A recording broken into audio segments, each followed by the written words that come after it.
Alright, I just turned my stream on. Our streams are already on. I mean, technically I'm away right now, and you guys are not being broadcasted on my end, but... Bull crap.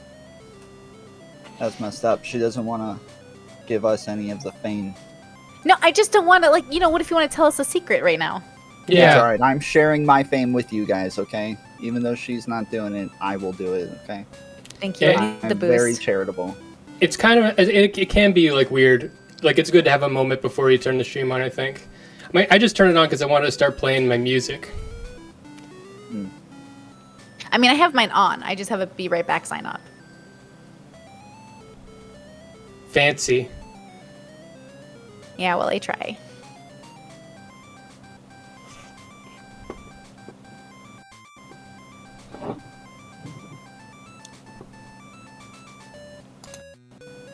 Okay, so we're gonna be talking about jealousy. And considering the stuff I've been talking about lately, and cheating, everybody thinks cheating is so evil. It can be evil. It could also be just complicated, disgusting mistakes.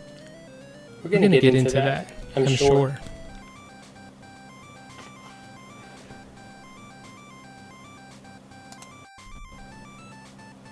Hello, Smeth. Hello, Rezzy. Okay, who you are. How are you? Good. Using Obsidian now.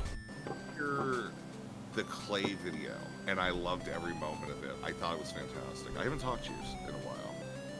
Oh yeah, Clay I'm glad you like that. Yeah, he did this video that started off where he was just making fucking clay with this older woman, and it was like, it was entrancing, and I loved every moment of it. I knew you would like it. I'm glad you liked it. You were like the person I had in mind, kind of. You were like the. Yeah, it's like kind of like Burnt Out Haze, like Adult Swim and everything like that. That's kind of like the type of person I've accepted myself as. At least when it comes to content that I enjoy watching, so. Yeah. Tom Pottery based. Honestly, though, I mean, pottery's fucking based as shit. You know what I mean? Like, I think pottery, it feels really good to sculpt clay. Like, unironically, your hair is getting long. Mine? Thank you. Oh. Yeah. Oh. Yeah, I got the dick pics earlier. I will say same. But anyways, yeah, yours, it seems like it's much longer. It's actually much shorter. I just have it pushed out in the front, so I have what is Just it? normally as a hat on. It's cute. Zoomer Oh, hair. yeah, you do normally have a hat on. Oh, there you go. Okay. Yeah, it was like I didn't see the split as it normally is. Okay, yeah, now I got it. I have a girl's haircut. Okay. I think Rezzy forgot he was supposed to have a panel today. Wait, I'm supposed to be the one doing the panel? Or, sorry, Drazi. not Rezzy. Drazi. Okay, cool. I'm glad that, like, I hope that's not the case. He literally was messaging, like, an hour ago, so, like, I think we're good. I'm doing the panel! I'll do the panel. I would be... Guy, I'm going to be honest. I have so many questions. Like, all right, how did he present this to you? As, like, what is this panel going to be about? I need you to come on to this panel. I don't have anybody coming. It's on jealousy. Can you be there at 6:30? I'm just kidding. I'm just kidding. That's actually kind of like word for word what he sent me. Okay. I'm just kidding. He Right. said, do you have strong opinions on jealousy? And do you think that people are naturally jealous or not? And are they shamed for it? And Do you have strong opinions on this? yes. Amazing. Oh, we're going to the promised land. All right.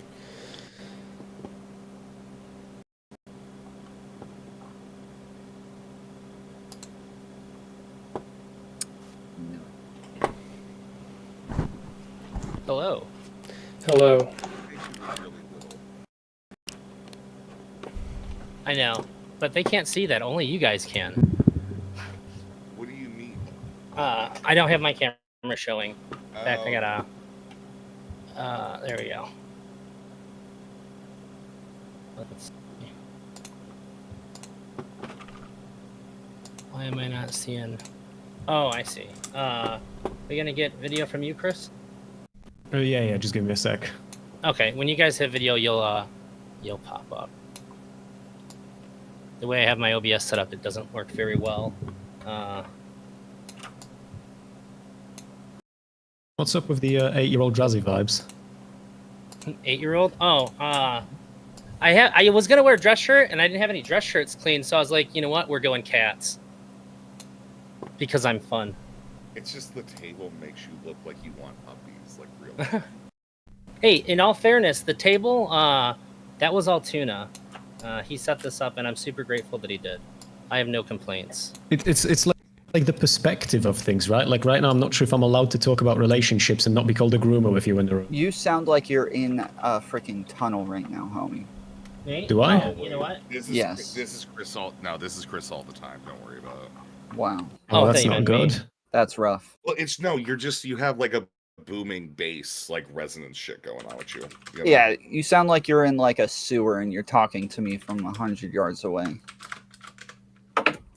That doesn't sound good. Hold on. Let me open. Who's live right now? Whose stream can I open and see if I can hear myself? I'm Mine. live. I'm live. I already But probably I already everybody. balanced you, and like I already probably have you on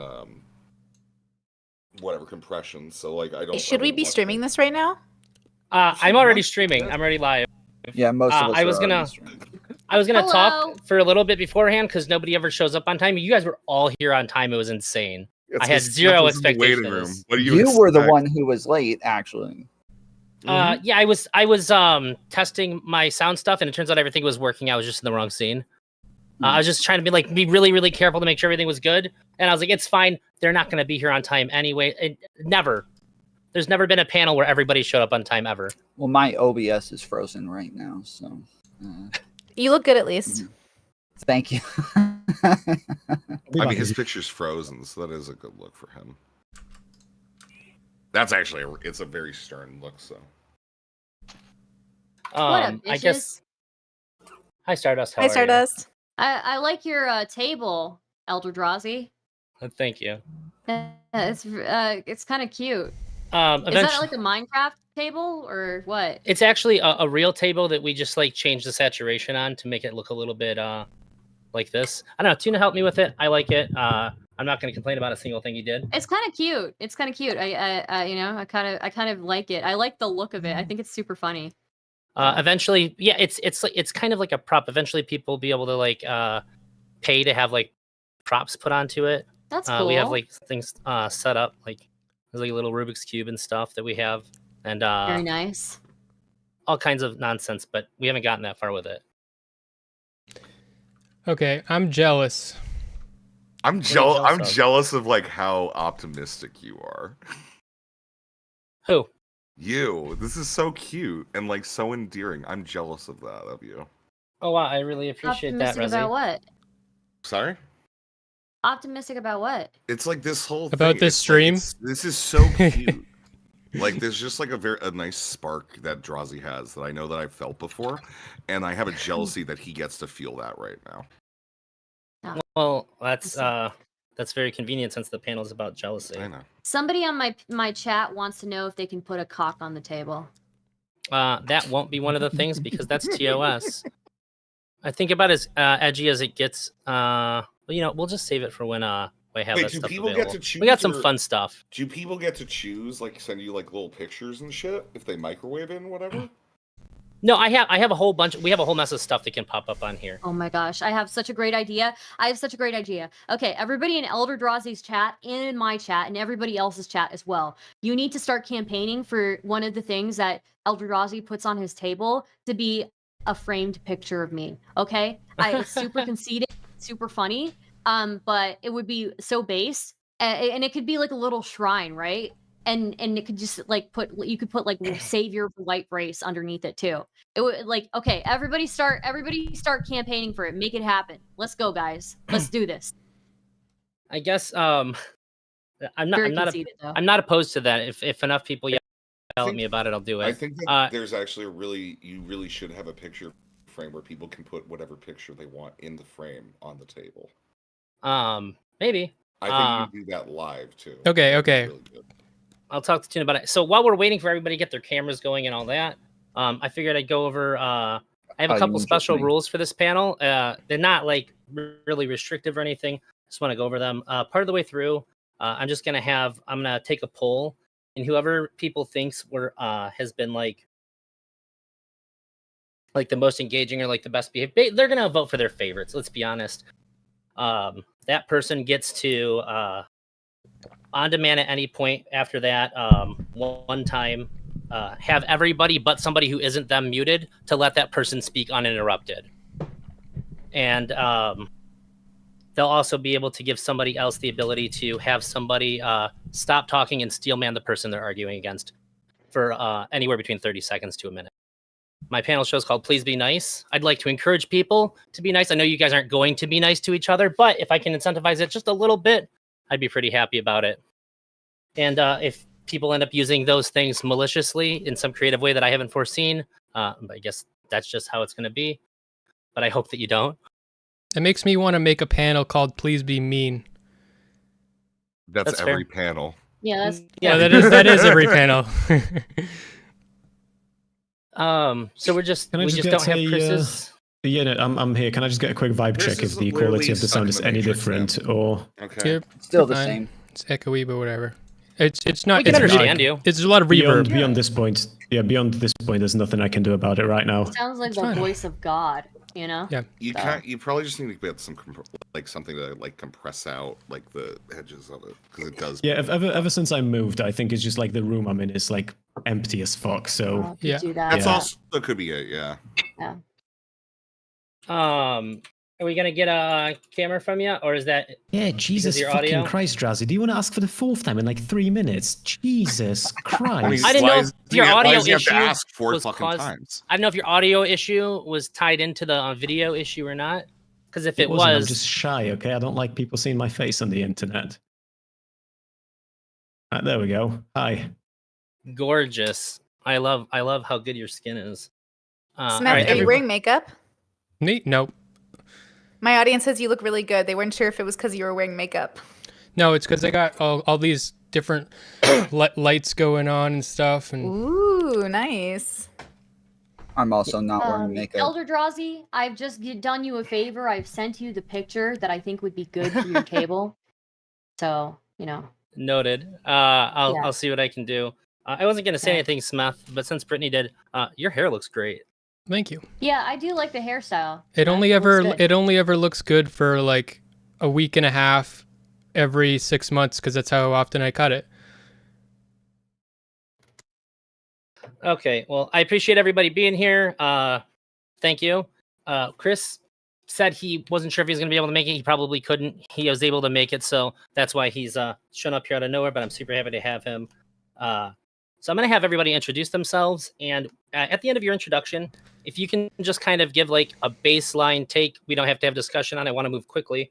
Do you think jealousy is like a positive or a negative for a person experiencing it or the people around them? And then we'll just go to the next person. We're going to start with Wait, Brittany wait. Simon. Are we going to define it first?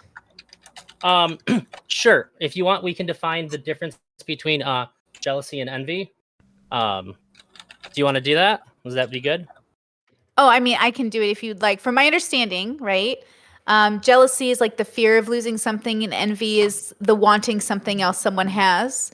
So when I think about jealousy, hi, I'm Brittany. When I think about jealousy, I think of a really natural occurrence in human life that occurs for a slew of reasons, so no judgment, but it's definitely something that we want to have a better relationship with. I think jealousy is a sign of some sort of like dysfunction.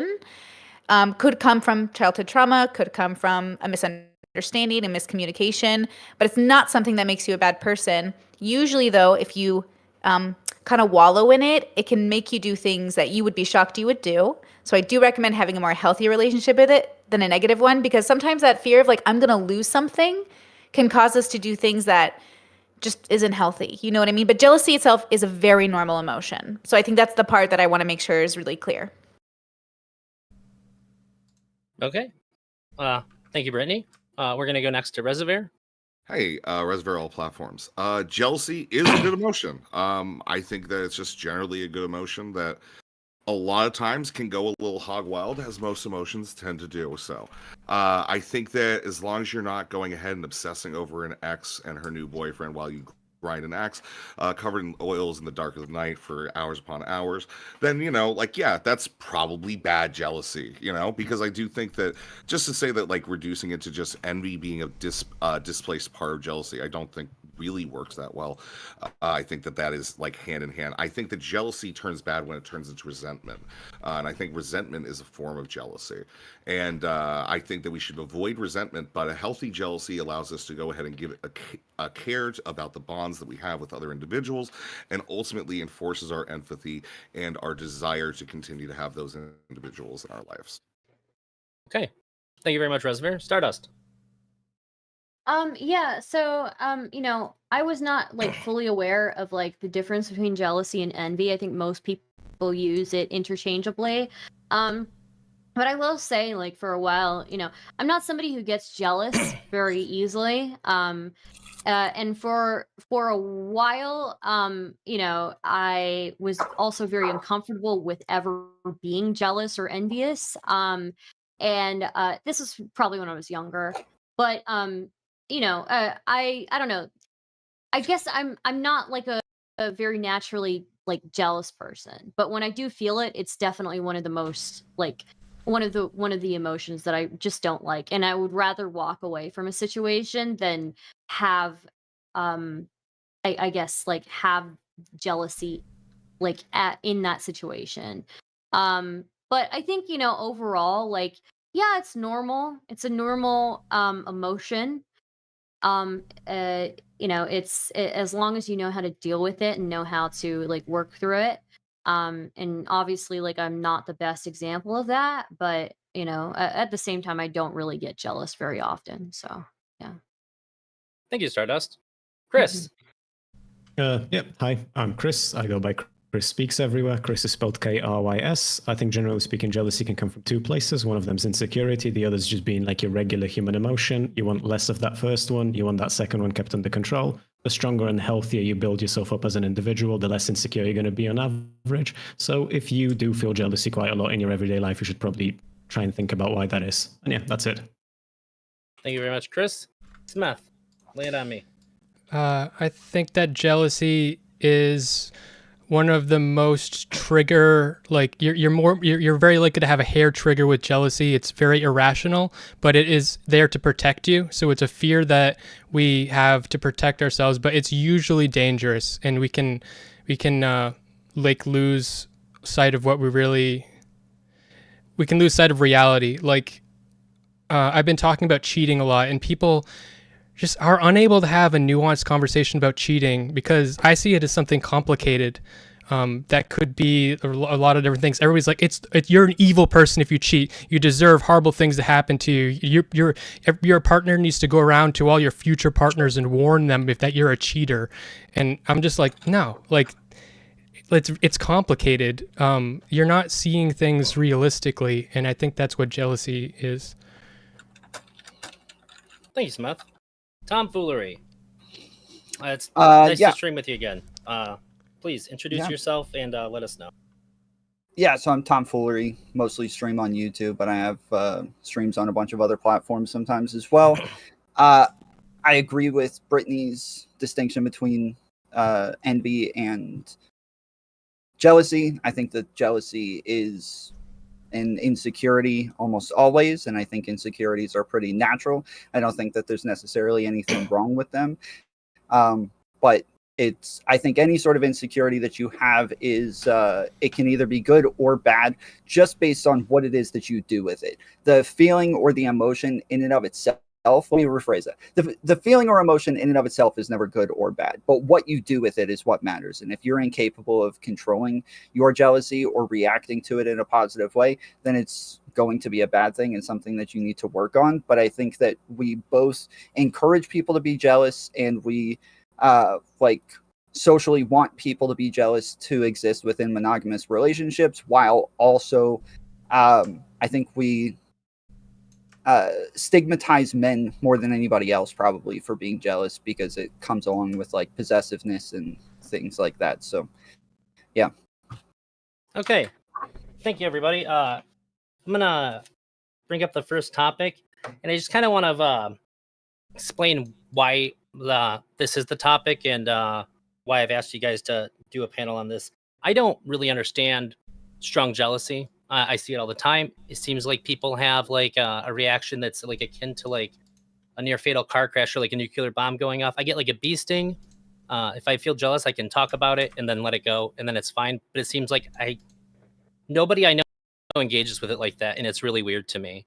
And so the first topic that I have is everybody's seen videos where a woman gets cheated on, or like a man sees someone hitting on their girlfriend, and they react in a way that we would almost always say this is unacceptable behavior in any other circumstance. But if you read the comments of the videos, or people that are like watching these videos, they're so for the person reacting in that way.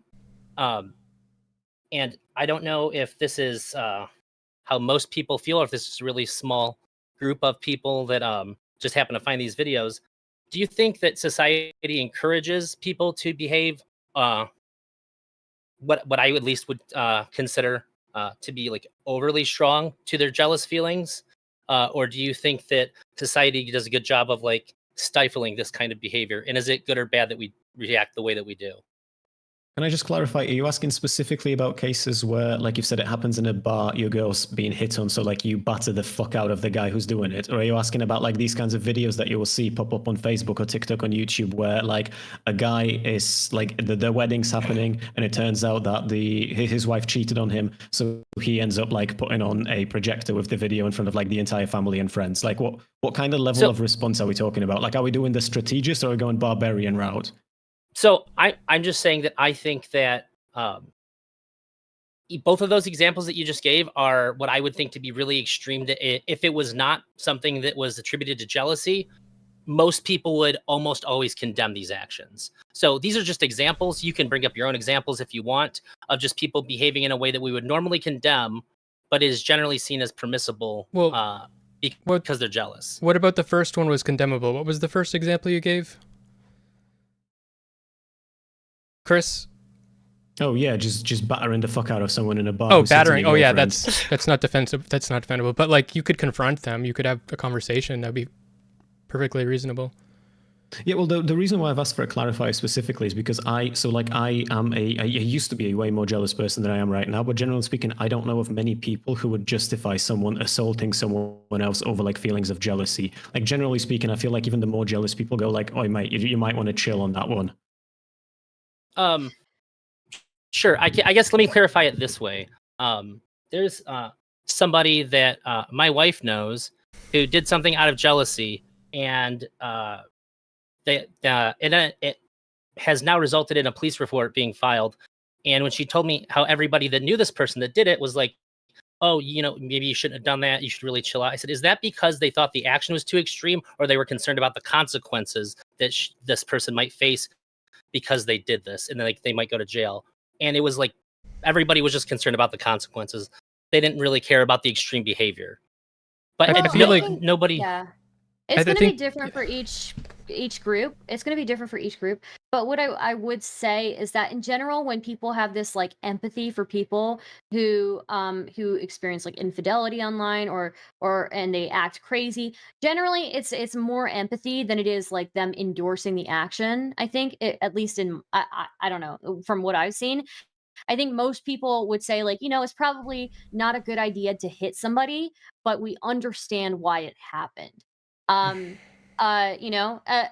would also like, this is a good question that we're on, but I think it would be really interesting later to also talk about like competition versus jealousy, because that could be a really good topic too. So. Well, I think you've moved into a different emotion here, because when you're talking about the people that are watching, I would say it's like it's cathartic hate. Like Oh, They're maybe it is because- because I don't really experience it that Well, much, you- so yeah. cheating is something where like when you see someone's cheated and then someone does something in revenge, especially if it's non-violent, if it's really sick and like publicly humiliation stuff, then people are like, oh yeah, they didn't do violence, so it's okay. I love it. They want to see this person get hurt, as long as it doesn't cross that line where you can say, oh no, this person's actually doing something that they should go to jail for. People want to see people they hate get hurt, and people hate people that cheat. Yeah, I will say that there, obviously, like, I don't think it's okay for anybody to get physical with anybody under any circumstance unless it's like self-defense. But like, for sure, when we see somebody do something like super savage that isn't violent, and isn't like a direct like breaking of law or something, generally, like, yeah, it feels good to see somebody kind of get what they deserve, I guess. So. But they don't deserve what it. would what would the not breaking of law type be? Because like I'm trying to think of one. Okay, I have some examples because I've been posting about this exact thing. Okay, so like Krys had the example of like the wedding where like he has the video of her and then he puts it on the projector in front of their like whole family. And another example is this guy finds out his girlfriend's cheating while they're on Can we stop with the wedding one? What do you mean? I have no idea. Okay. What is the they're video? at the. What is the? Can we? It's probably that one's probably fake. That one's probably fake, but it's still. Is it the one where like people still he puts on like a video of her cheating or something like that? Yeah, Exactly like instead of the vows, like does that play into jealousy or does that play into resentment? Because I think that goes beyond jealousy. That's whatever that is, it's absolutely that's like wanting behavior. It is, but I actually do think Rezzy has a very good point here, because you don't really get to the point, or I don't think an average person gets to the point of like doing something that savage unless they have determined that it's not even jealousy at this point. This relationship is over and I resent this person for ruining my fucking life, right? Yeah, it's the destruction of bonds, like within society. When we look at people that are going ahead and causing this, infrastructural harm to like individuals of society, we're going to say, oh, this person now deserves that. I don't think it's so much to deal with jealousy. It's catharsis. It's like people that get off seeing Ukraine blow the fuck out of Russians. Karma, right? Like, but that's the viewer. Say that it's I know. Yeah, I know that you're saying that like. I know that you're saying like, oh, they don't deserve it, and but like to the average person viewing something like that, it feels like karma. It feels like comeuppance, right? Why do they not deserve it? Just because like I'm very much on the side of the fence here, where I think that they do deserve it, like 100%. Dude, if you've shattered someone's belief in humanity like through cheating on them, then like someone showing that video of cheating, like I understand how it like ventures into revenge porn category, and in general, like I understand that aspect of it, the problematic side, but like at the same time, like look, if you cheat, you're like a genuine piece of shit. I mean, there might be reasons for why you did it. I'm not denying that. And I was going to get into something so much more interesting. Explain it. Yeah, but it doesn't. We're going to be stuck here. Any of it. No, it doesn't excuse it. Hold on, we can't get into something more interesting when you guys are acting like there's no justification for somebody like holding their ground. We're talking about people being territorial in these areas. If I have a friend or somebody who knows me and my girlfriend, they know that is my girlfriend, and they try to encroach on my girlfriend in some way, try to kiss her, try to like hold her hand, something like that, I'm gonna punch that motherfucker in the face. I don't give a fuck, and I'll do it again. Like I'll do it over and over. If these people are gonna keep fucking with me, hell yes, I'm gonna go punch them. Hey, I don't know where you guys are getting this from. Like no like no punishments for people doing really fucked up shit over and over. But you're not the punisher. If you were the president, that's where they got it wrong. If you were the president of the United States, my girlfriend is because they didn't think I was the Punisher, right? That's why they kissed my girlfriend. But I don't. But like the only person, your girlfriend, the only person that I think should respect you as the Punisher is you. I don't respect you as the Punisher. You're not my Punisher. Yeah. Okay, stop. Wait, Tom. So here's the thing: did they force themselves on your girlfriend? Yeah, I'm sorry. If somebody forces themselves on another individual, totally cool to punch them. All right, I hate to say it, like it's defending. Yeah. Rezzy, but I will say in response to what after Star, I'd really like to hear Brittany. She's making a lot of faces. Go ahead, Star, finish up. I gotta see what all these faces are about. Oh, okay. Well, I was just gonna say, like, these are two different situations. Like what Tom is talking about, seems completely reasonable, and also what Krys is talking about also seems reasonable because, fuck, I forgot what I was going to say about Krys's thing. But it was important. It's just that but I was now I don't right remember. and based. Yeah, Well, no, it's no, it okay. wasn't that. It's It the was- usual response. No, it wasn't that. It wasn't that. It was yeah, I don't remember. Forget it. Move on. So. We can come back to you, Brittany. Yeah. What are all these strong reactions you're having? Well, I think my chat and I both are a little confused on what's going on now. We escalated, right? Like when I think of jealousy, I think about maybe let's just start off with like a couple who's like, hey, hanging out with your girlfriend's a little like much. And then I don't know, we're escalating to violence, right? Like jealousy can start off with just someone spending more time with somebody else other than you, right? How does that make you feel? Is that okay? Should you put boundaries down? Should you say, I want you to spend less time with other people? What if your partner's spending more time with their sibling? Is that okay? Are you going to be possessive over their time? I really feel like violence is almost like never the answer. And I kind of feel like that comes from like an example of insecurity where I know men often feel a need to like react this way and it makes them feel really good. And I think that's fine that it makes you feel good. But I think like, I don't understand the escalation need. Because like this is just normal. This will happen in life. People will flirt with your girlfriend. Your girlfriend's hot, right? So that's just how life's gonna go. Escalating to violence seems kind of weird. You should just go home and like fuck each other and be like, yeah, he wanted you, but I get you. You know, make it a fantasy. You know, Yeah, but instead at of that being point, violent. we're talking about at this point because I prefaced it by talking about people who actually know that this is your girlfriend, people who actually know that you're together. They know this ahead of time and then go ahead and do it anyways, right? So in this case, like you are being territorial. So like territorialism is a type of jealousy, right? Where you feel like your territory is like being encroached on or something like that. This is I think that when they're talking about the fact that like, yeah, you should never be punishing somebody who is doing this. I'm giving examples of where I think, yes, it's perfectly fine to be punishing people who are encroaching on your territory and being like disrespectful in these ways. I think that we have to have some sort of social boundaries and social punishments for people who don't know how to act in these scenarios. But Tom? wait, you're talking about punishing the person that like, so your girlfriend like kisses some other guy, you punish him. What about her? Do you punish her? You batter Oh, no, Sarah I'm not- as well, no, okay? that Why do you wasn't- think that Tom went full Heisenberg with the hair, okay? We're going ooga booga in here. Yeah, that wasn't what I was talking about. I was talking about like, yes, obviously if your girlfriend's kissing somebody else, like you should just not be with that chick. But I'm talking about somebody else who's like hitting on your girlfriend, who's trying to get with your girlfriend. Those are the people that I'm talking about. Tom, this you said type of something really scenario I'm talking interesting. about. When you originally brought it up, you said if he's going to do that to me. I thought that was really interesting, and I didn't hear anybody address that. So somebody kissing your girlfriend is act wrong done to you, not to her. Can you explain that a little bit so we can better understand where you're coming from? Yeah, obviously there's a pragmatic view to this. Like, obviously you're going to be affected by somebody else encroaching on your relationship, right? Somebody else trying to split you and your girlfriend up.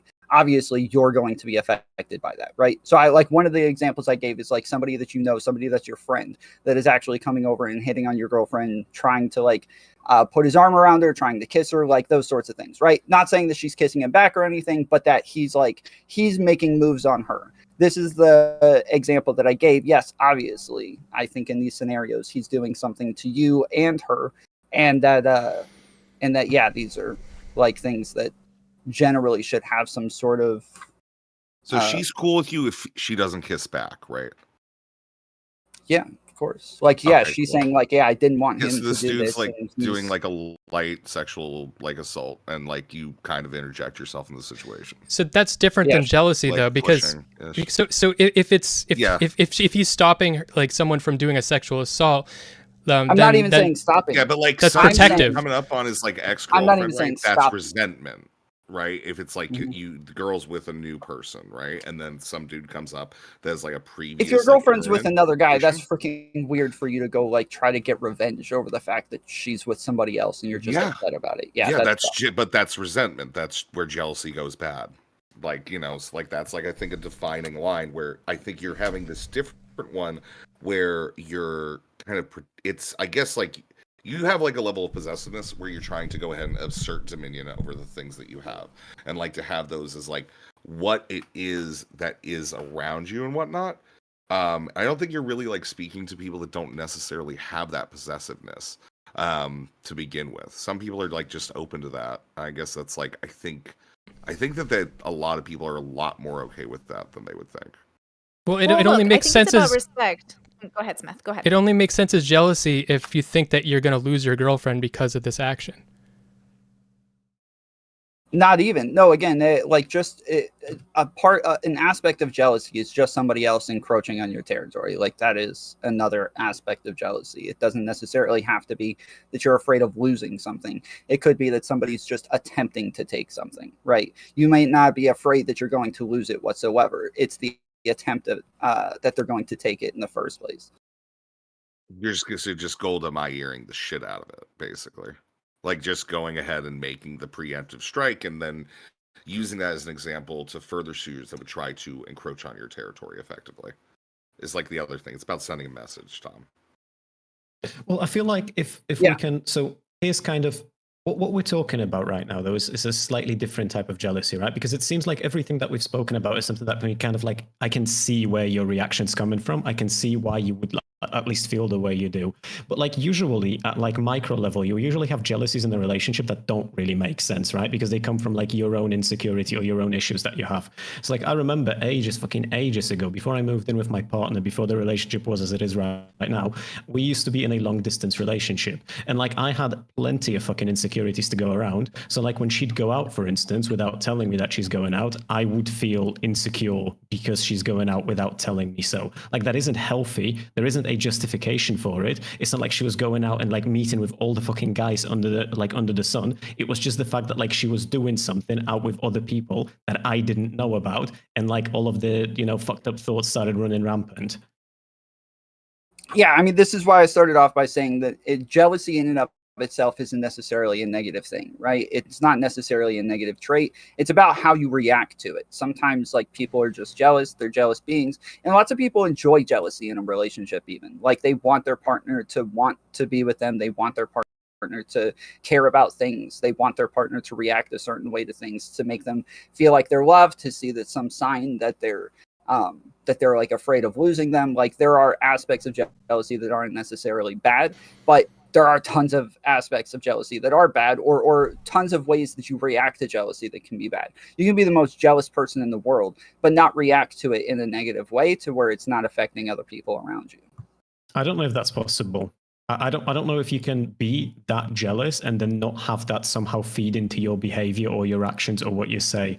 I don't think it's possible to feel that type of an emotion and then just be like chill with it afterwards, like nothing ever happened. I don't think that's possible. If it is, it's not healthy. No, I don't think it's possible. I think that if you feel that way, you should actually probably express it in some way, because I don't think it's healthy if you really feel that strongly to just completely hide that completely. Yeah, you can just express, hey, this made me jealous. It's okay that you did it. Like whatever. Yep. Like that's fine. If like that's super normal. I think that's super normal. I've had that happen several times, and eventually you just get over it. You express your emotions with a partner and it kind of walks away. It doesn't become resentment. Now if that partner's like going ahead and hanging out with somebody all the time and getting more and more involved with them, then like eventually you're going to get that like negative stress jealousy, but that's ultimately like the breakdown of communications, right? And that's like any negative emotion that's going to have a negative impact, because emotions are always going to have impact on everything we do. We are inherently emotional beings. So when it comes to this, you just talk it out, and that's kind of what having a partner's for, is talking about like these minor negative emotions, I think. And that's what I'm asking people here to do, is to separate the emotion from the reaction to the emotion.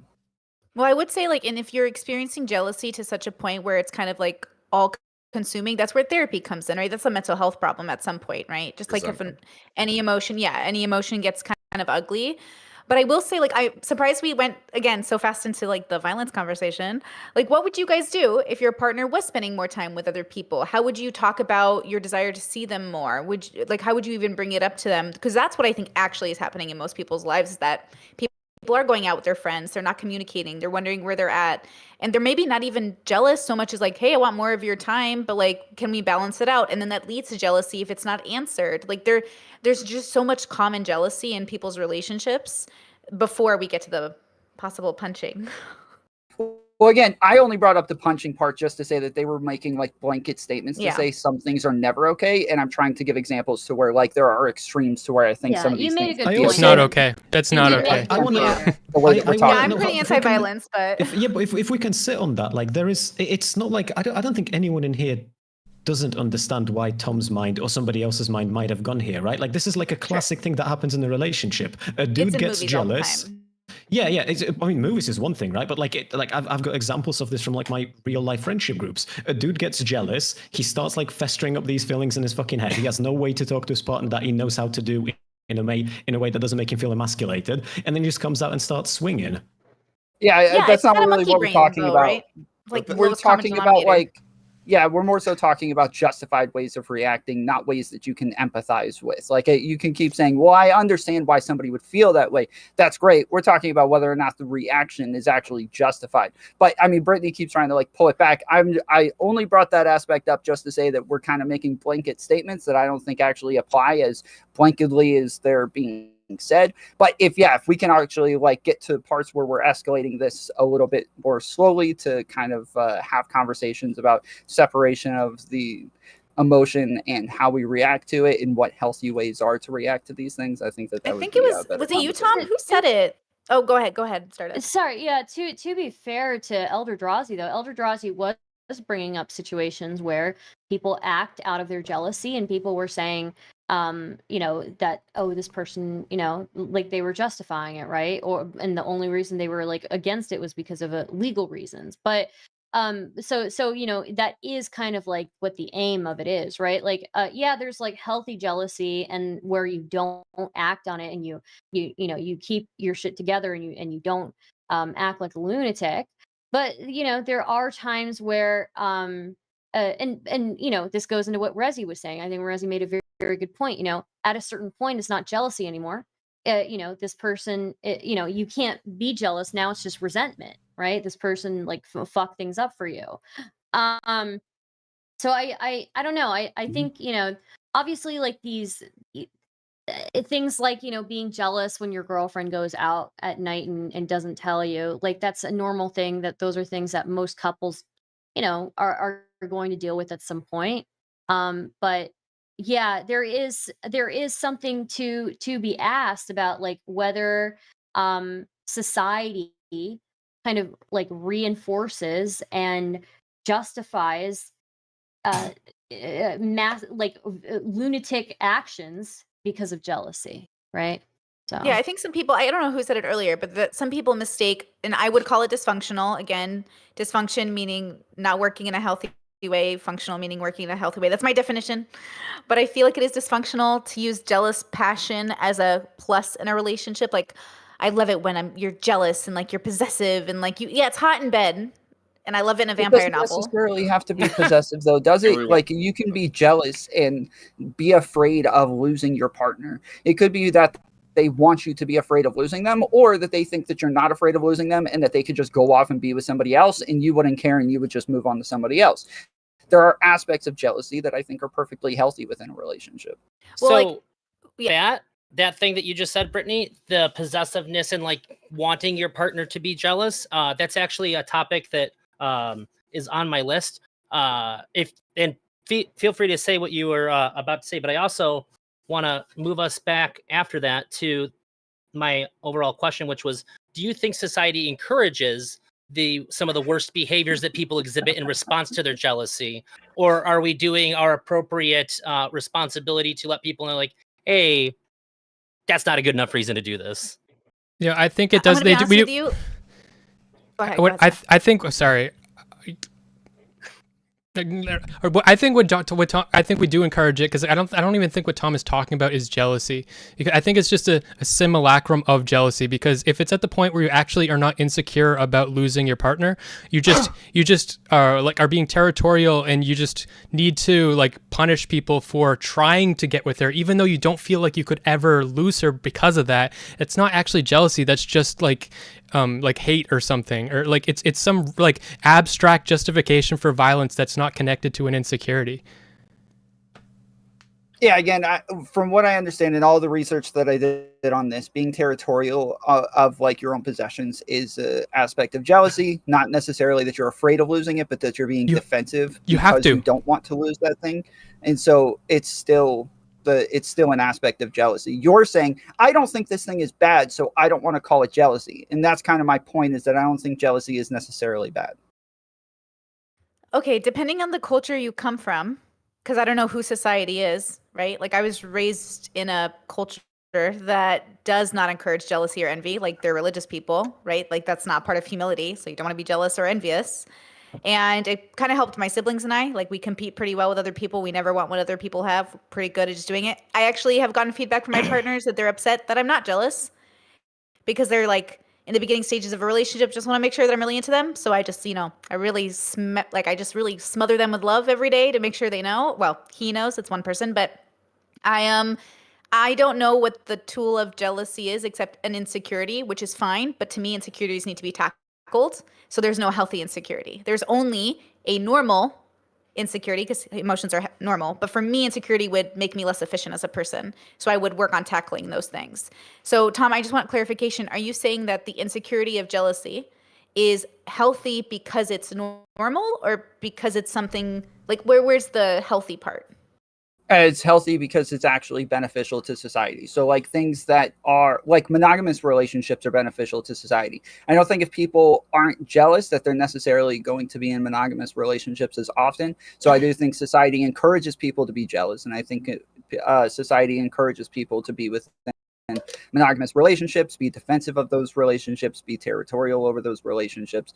And that like, yes, society kind of encourages people to be jealous in these ways. For sure. Yeah, I think society definitely encourages it, and I'm not sure that it's benefited them based off of the statistics of feeling lonely and divorce rates, and I'm not sure we're doing too well with it. But again, in my religious bubble, you don't become jealous, you become faithful. You become honorable. You have dignity in the relationship.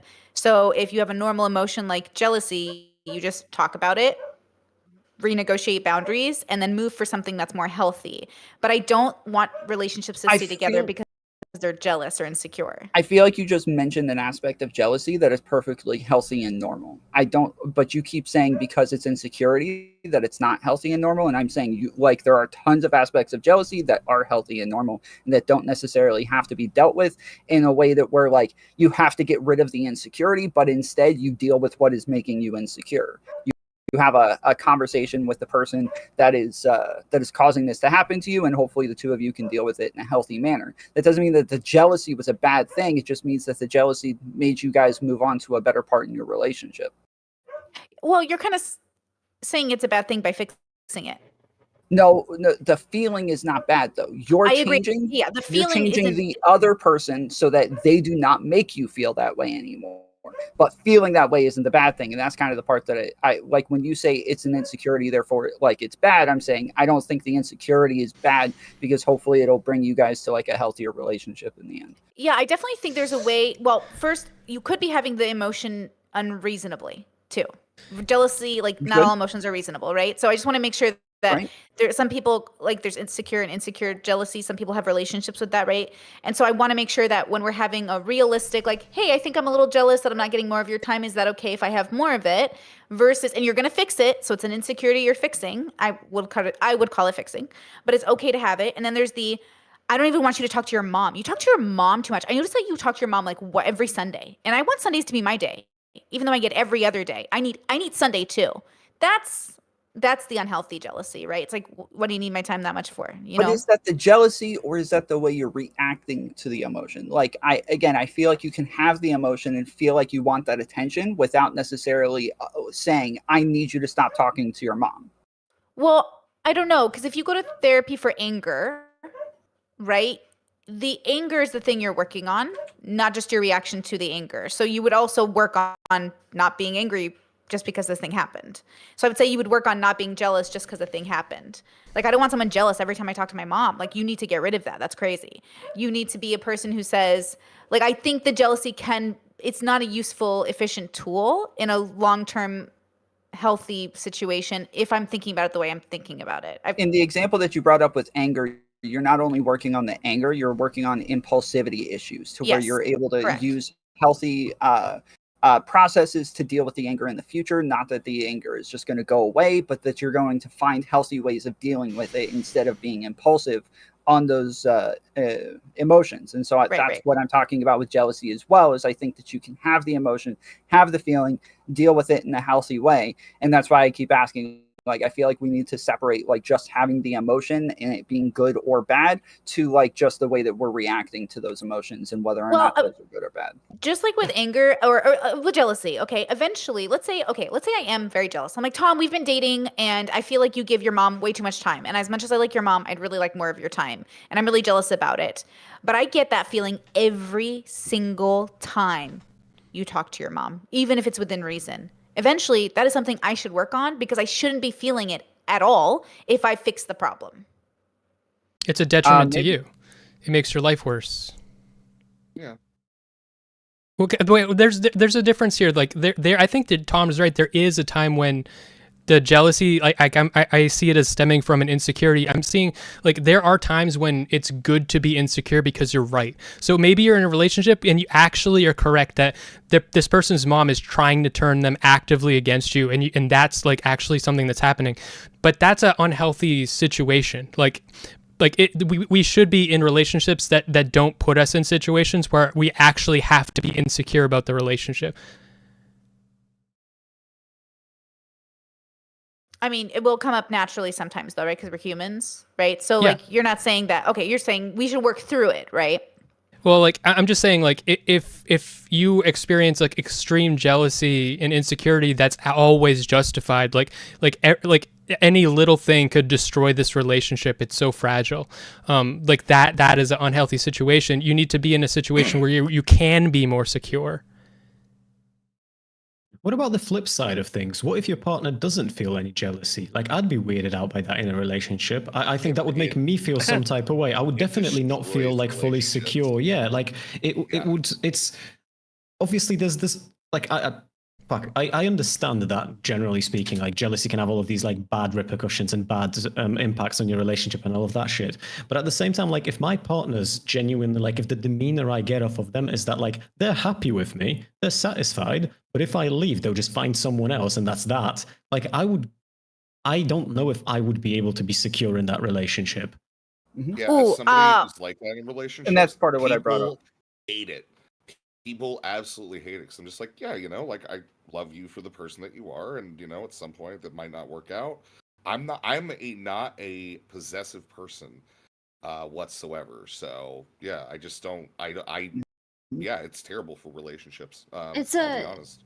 It's a good question. Again, I'm also somebody who's not very jealous. Even like before like Beckett and I started dating, or not dating, before Beckett and I were public about us dating, there was like a panel where I saw like some girl was like flirting with him, and I wasn't really threatened by it or jealous of it. I thought it was funny more than anything else, because I could tell that he was uncomfortable with it. But yeah, like for the most part, I'm not a jealous person. The only time I think I could I think it would depend on how they're interacting with him, I guess, and how he's interacting. What if he was back. into it?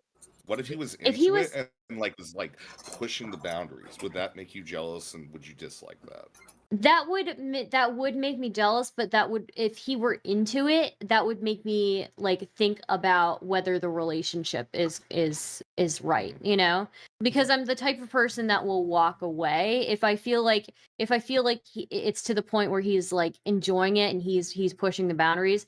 He's not really invested in me anyways, right? I will say though, like while I don't have like that kind of jealousy problem, I'm a very competitive person. So, I compete with everybody around me, and it's probably not healthy. I have in the past competed with him a little bit as well. So, but yeah, I don't know. What does that competition mean in the context of like people who you might consider to be like challengers for Beckett's hand, I don't really see many challengers for his hand, like the people that I do see like that, that like hit on him and stuff. Like I'm not really threatened by it. Maybe occasionally one here or there, but that would be more depending on how he reacts to it, I guess.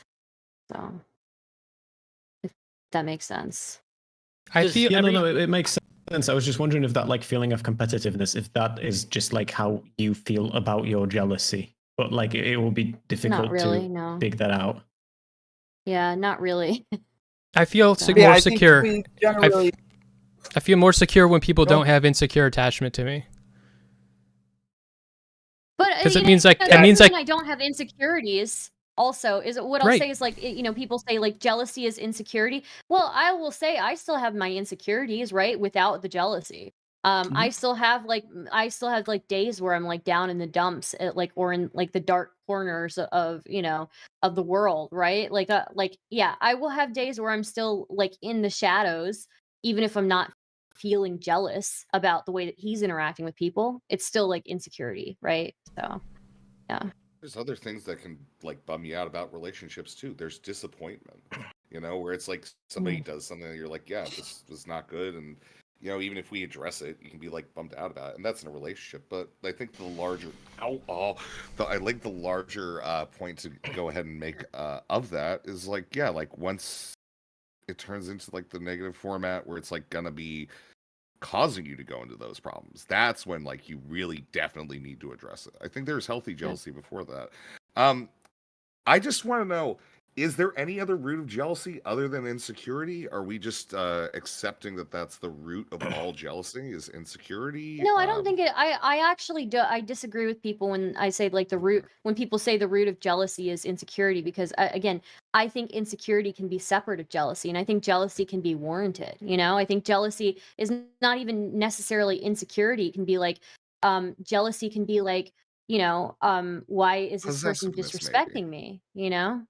hold Yeah, on, Yeah, but- because hold on, wait, because that doesn't make sense. So like when even just by definition, jealousy is insecurity. Like, but it's the lack of security in some sort of scenario, right? That again, I feel like you guys are like attaching insecurity to like this is bad, and so you're saying, well, jealousy isn't necessarily bad, but it's no matter what scenario you bring up, definitionally, jealousy is insecurity and will always be insecurity, Well, just not necessarily bad. Some people can feel jealous even knowing that their partner is never going to leave them, right? Can I ask you a question about what you said, Tom, to maybe clarify what you said? No. Okay, well then I'm just gonna say what I think you're saying.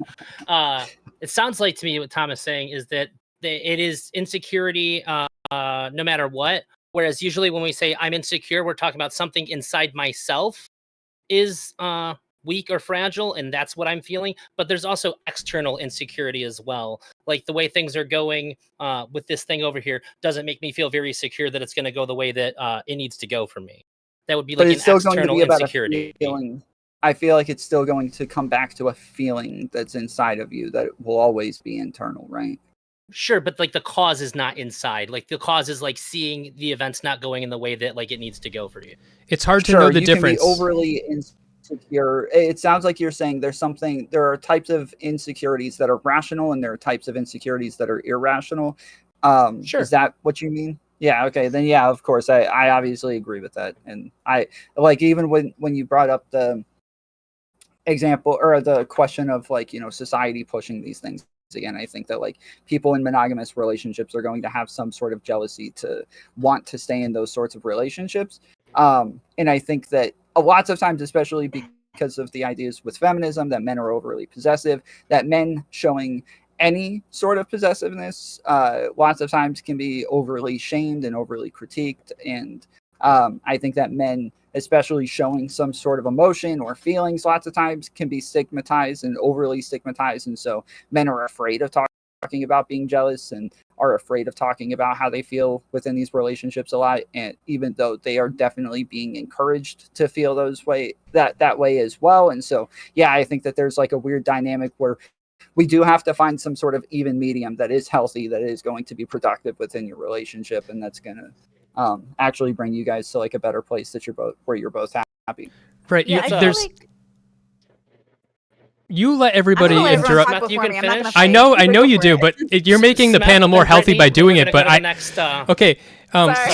So topic here. I feel like that Tom is actually right. Like I wasn't with you until now, but like yeah, I think we're like men are sort of told to have ultimate trust for like women, and any lack of trust is like bad. But there are like the insecurity, like the main one that a lot of people can just think of top of their head with jealousy is like, well, what if she has sex with the guy who's better in bed? What if that like ruins the relationship? And you don't really know. It's hard to know for sure if it would ruin the relationship or not. You would have to really have a lot of like understanding and communication with your partner to be able to know like for sure like how secure should I be in this relationship. And if you don't just trust her that no she no matter what she'll definitely always love me even if everybody's better at sex, you know, like maybe you're right to be insecure, but you need to like develop that trust somehow, you know. I don't know if this is a cultural thing, and I'm sorry for butting in, but like I don't think I've ever been told that like I have to be infinitely trustworthy of women. No, I'm saying that implicit, like that's not explicitly said. I'm saying like if you express a lack of trust, that like a lack of security in a woman, like if you think that her having sex with another guy could ruin the relationship, it's like you're doing a disservice to women. Oh, that would never happen, but it could happen. I will say, And you're like invading her autonomy as well, just by expressing that she does something that makes you feel insecure. yeah, this is interesting. I want to say go off what Tom said earlier, kind of, where I feel like very possessive of my partner. I don't feel very jealous of him, but I also show hit to him and other people. I don't care what other people do. Other people can try to make a pass, don't care. Other people just don't even register as interesting to me. I don't notice them. And I think he probably feels similarly, where we already got married. Like we chose each other. Everyone else can go kick rocks. But I want him to be reassured that I do love him every day and it grows in that love and all that stuff, because we're humans and we get insecure about, hey, I'm just checking, like I have borderline. Hello, I'm like going to be fear of abandonment for a while. Like, you know, I'm working on it, but it might be there forever. So even within the relationship, as secure as we are, we all have our own personal traumas we bring into relationships that even though we are 1000% sure, we might even need the verbal confirmation. So you know that meme of a girl who's like 12 years into the marriage and she's like, do you love me? That's going to be me till I'm 90. And he has to play the role of just saying, yes, I love you. And I'm like, cool. Even though I know that, I'm wearing a ring. I know. Like, we know there's that physical, verbal reassurance that like is very, very great to experience without needing to go to the real place of insecurity. It's almost like a performative insecurity, right? Because like how much more secure can you be in a relationship at some point, right? So it's almost like a performative insecurity that I think is really human and important. It's like a feeling of like, just reassure me, right? Just reassure me. Also, we're people. Like we need to have our needs met. And sometimes we show love in ways like from making someone dinner to kissing them on the forehead to watching anime. Like you're signaling to your partner, I care about you. And I want the possessiveness to be shown in the relationship, but not because of other people. Like other people will never come in between this relationship because I didn't marry other people. Like I've even had friends I've had to tell, like, I know you sleep with married people. If you even ask me, even hint that you would be interested while I'm married, I will never talk to you again. Because like it's so offensive to me, this idea, but to other people it's normal. They don't care, right? But it's not about other people. So I just want to say it that way. Maybe it's like because I want to show my partner I love them. I want to feel possessive. I want to pin him down and be like, you're mine, right? None of that has to do with other people, but it is something I do express. Would you think that what you're seeking though, right? Because you've already said you think insecurity is bad. So you're seeking security, right, as the response to insecurity. And that ultimately is like how you're saying like I'm placing this whole thing off of I care about 90, which is like I think a fair thing. You know, like that's I have grandparents that are that old. Like I know that like when one of them goes, the other one goes. That's like the kind of pair bonding that we have.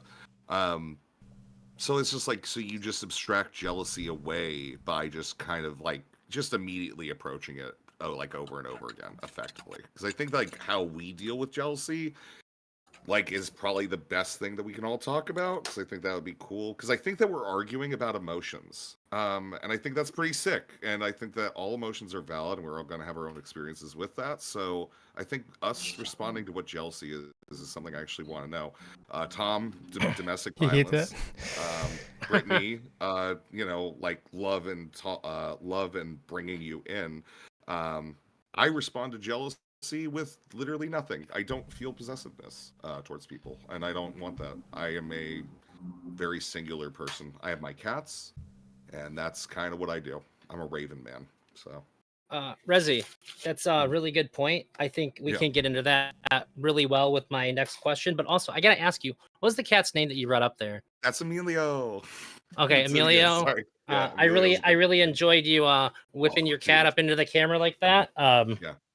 It was really fun. Yeah, he's baby, and so like he does it, and because he gets mad. If you watched earlier, Loker, the little orange one, came up and got like head pats, so Emilio starts stalking because he gets jealous. Which also was like a totally separate thing. I don't think humans are the only beings that experience jealousy, and I think it's actually healthy when my cats are jealous of one another when I'm paying attention to them, for them to like go ahead and state even their like little imposition and kind of like integrate with them. So I think there's maybe an out-human like argument that we can have too. I think it's only healthy if you. When animals do that. It's only healthy if you're saying that if they didn't do that, you wouldn't give them equal attention, which I think I could be capable of, but though, I don't. It's not. They're cats, right? And my thing with cats is like you give them their space, they will come to you when they do, right? So them doing that is actually necessary for me to go ahead and forge that relationship with them, at least in the way that I raise cats. And I don't know, I've had like a lot of good cats, so. Yeah, I'm a dog person. I'm not so familiar with cats.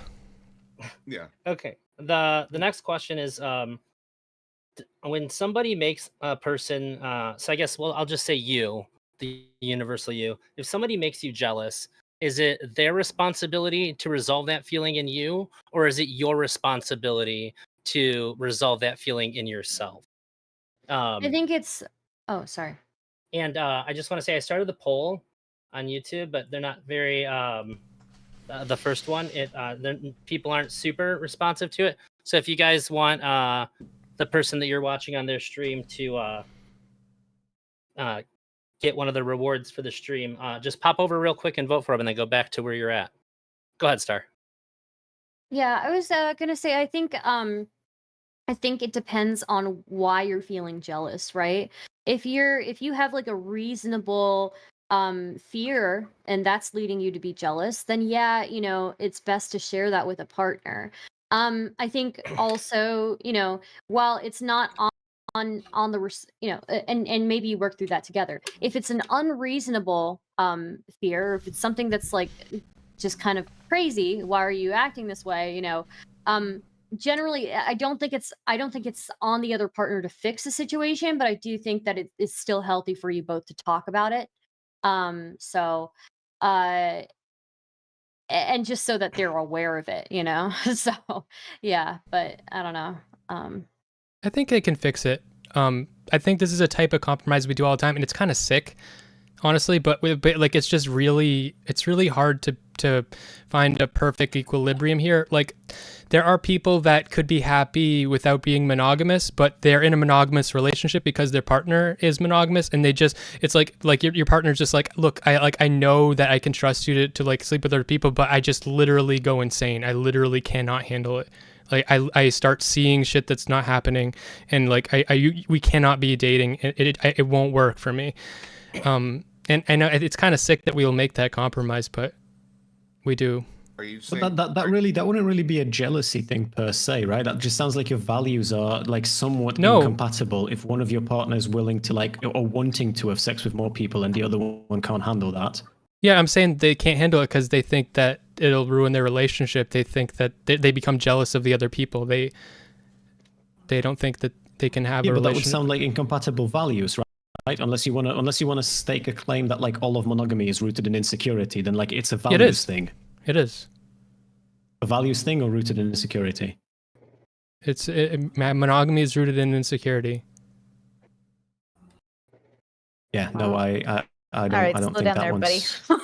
Yeah. I mean, to some extent, relationships is a form of dealing with insecurity for a lot of people. Relationships offer security in other individuals. So yeah, that's a lot of I think a lot of why people get into relationships and why people value them. So yeah, I think like relationships are born out of insecurity as a response to it instead of like anything else. Does anyone ever do anything because Oh, they're happy? wow. Damn, am I the only person that just does shit because it makes me happy? absolutely, yeah, I absolutely. No, do I understand can't that. relate Getting rid of to. insecurities can make you happy. Sometimes some things are a dichotomy where, like, being alone is gonna make you sad, and being with somebody is going to make you happy. Like, Or you what if can both do make it me for both happy? So it's reasons. just like you're choosing one happiness over another happiness. It's also That's just possible, I but don't. I think humans like actually look for companionship. Yeah, They you're look right, for generally somebody speaking, else for to sure. accept them. So Yeah. Yeah, but but I wouldn't say that looking for companionship is rooted in insecurity, right? Like, I don't like the idea of like saying, but some people do that. Like, yeah, I can think of a handful of people who go to the gym because they're insecure in what they look like, but that doesn't mean that everyone who goes to the gym is insecure. That is just not how a lot of people make their day-to-day decisions. Just real quick, We're- you guys. Tom, you won the vote. It was remarkably on the buzzer. I can only have 4 options. I was gonna have to make another poll, and like 4 people voted for you as I clicked. It was crazy. So you get to Let's pick if go. you want to give somebody a 1 minute of uninterrupted talking time, or if you want to be able to make somebody steel man another person's position, and then whatever one you don't pick, you get to give to another person. And you can just claim that by raising your hand, and I'll call on you right away, and you can use it. So I can use it whenever or right now. You can use it whenever you want. So you get to pick between letting somebody speak for 1 minute uninterrupted. You can't pick yourself. Or you can make somebody steel man the person that they're arguing with's position for 30 seconds to a minute uninterrupted. Okay. And you can hold on to that. Which one do you want for yourself? Bro, you have to choose. So I What the pick fuck? I one don't for have a myself and notepad. one for somebody else. Can you Wait, choose so what? Why does it have to be for somebody else? Because I'm no, encouraging I'm cooperation. a little confused. So Can you so choose you're what they saying argue I about? pick one for myself. Hold on. I pick one for myself and one for somebody else. That's what Yep. you just said. Which one? Okay, yes. So I would have to steel man somebody else then. No, you can make somebody steel man the person they're arguing with. I'm so lost. All right, here. wait. If all right, Smeth and wait, Rezzi wait, are wait. arguing- I'll explain it. Okay, so Okay. basically, let's say that 2 people are arguing. You can force one of them to try to argue the other side of it, or you can give one. You cannot receive these benefits. You are now the moderator of the panel, Tom. All right? You But should be he just comfortable said, with this. which Yeah, one I do know. you pick for yourself?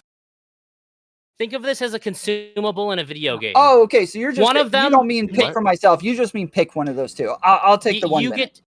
Okay, so you get to make somebody. You get to mute everybody but the person who's speaking, who isn't you, once during the stream, and then you get to pick somebody else to have like the steel man a person consumable. Who do you want to give that to? Do I do it now or? Yeah, you pick the person you want to have that now, and then they get to use that. Like you get to use your let them speak for a minute consumable. Okay, I think Drazi was second in your poll, right? So I'll pick Drazi for the 1 minute thing. No. Jesus I'm Christ. I'm not I'm trying so to make lost, this dude. confusing.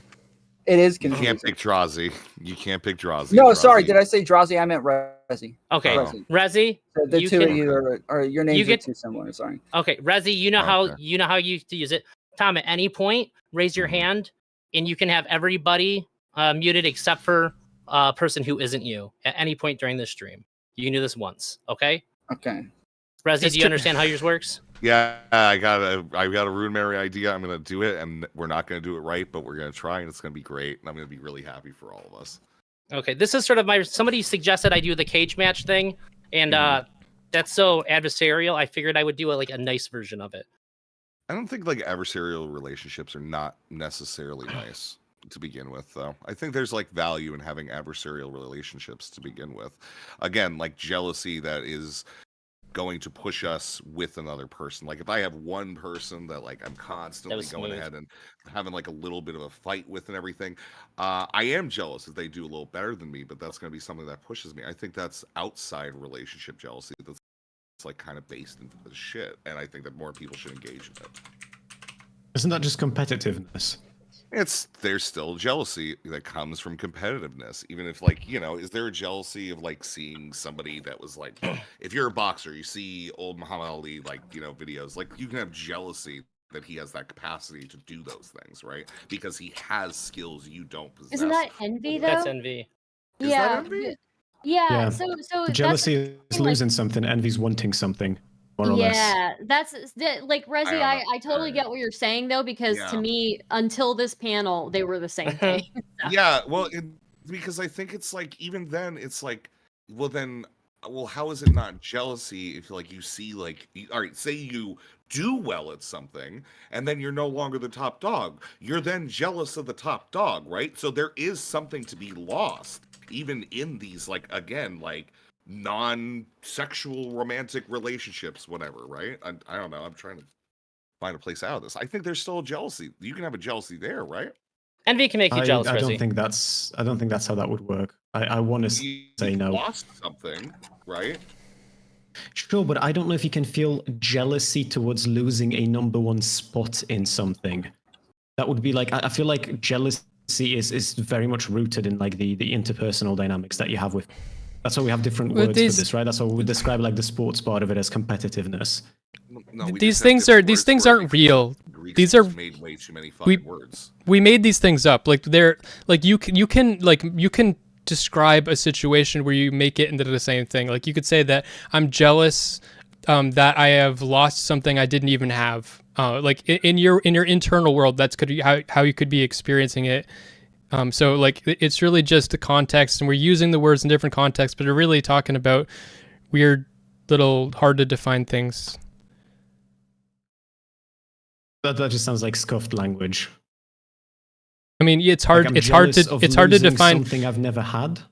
Yeah, that's how you could actually be like let's say that you define yourself as a good boxer, and when you see Tyson fight, you feel like you've lost something by seeing someone who's such a great fighter. I feel like I get where you're coming from. It just sounds like envy with extra steps. No, what I'm saying is like emotions aren't like actually very easily definable and delineatable. That like we have these words for different contexts, but it's actually hard to define an emotion.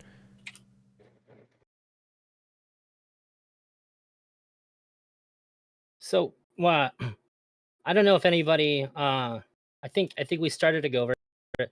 If somebody makes you feel jealous, should it be up to them to make you not feel jealous, or is that all on you? It depends on the context. Like literally, if it's in a like friendship or relationship, like sometimes it takes both. Sometimes it takes one. Sometimes one person isn't willing to listen, and then you have to do it on your own. But most of the time, I really think like just talking it out helps a lot, because then you can put an image or at least a verbalization to this thing that's been haunting you. Like sometimes saying it to somebody who can hear you and then throw it back at you is really helpful. And then sometimes, you know, it just depends totally on the context, right? To black and white it, I think would lose the nuance of an emotion that is so, like you said, prevalent in society, but it's so deeply shameful in a lot of cultures that I've been involved in. And so it kind of like there's a pride in never being jealous where I'm from, right? Because to be jealous or envious is to say like you're weaker than the other person. You should be in competition with yourself, not others, right? And so I think there's something really like beautiful about saying like, actually, I think this makes me kind of jealous. And I think I want to work on that. Or, hey, I think I'm kind of envious. And that's so weird, but I think I am.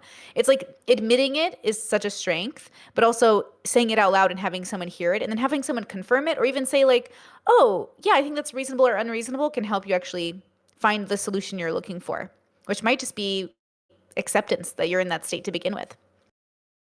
Yeah, I think if I could build up on that a little bit, because like we talk in abstract quite a lot. I want to start like bringing in more examples from like my own personal life, just for the sake of like having something tangible maybe for us to jump to for the sake of the conversation. So like it feels like if I take a look at like my relationship as holistically as I can think of like so many instances where I was being jealous, where that was like a me issue. It wasn't my partner's job to fix me, but at the same time, the effort that she put into trying to alleviate some of those concerns helped me in fixing me big time. And like at the same time, life is complicated, right? Like I've had days where my partner sat next to me and we're both working remotely for like 6 hours straight, and we're literally 2 meters away from each other, and like we haven't said a word to each other just because how absorbed we are in our work. Now, imagine a scenario where like we're back to working from the office, right? It's a 9 to 5. I hit the gym for about 8 hours a week. I stream for 12 to 16 hours a week. And assuming I'm not on like a Sigma male grind set doing overtime at either work or streaming, then like it starts becoming the reality that my partner's suddenly spending more time at work with coworkers than we are spending with each other. And I feel like if she at that point isn't willing to meet me in the middle, I can't fix that issue on my own. Like, what the fuck am I supposed to do? Just barge in on her like her workplace? Like there has to be like a middle ground. Like, I'm a big fan of negotiating. That's like what I like, sounds like a business deal, but kind of is like, hey, we're two people, we're adults. We've asked each other to literally change our whole lives to be together. So I'm going to ask you once again to do that. And if you wouldn't mind, I need more of your time. I need more attention. Right? Like, I think that's within reason.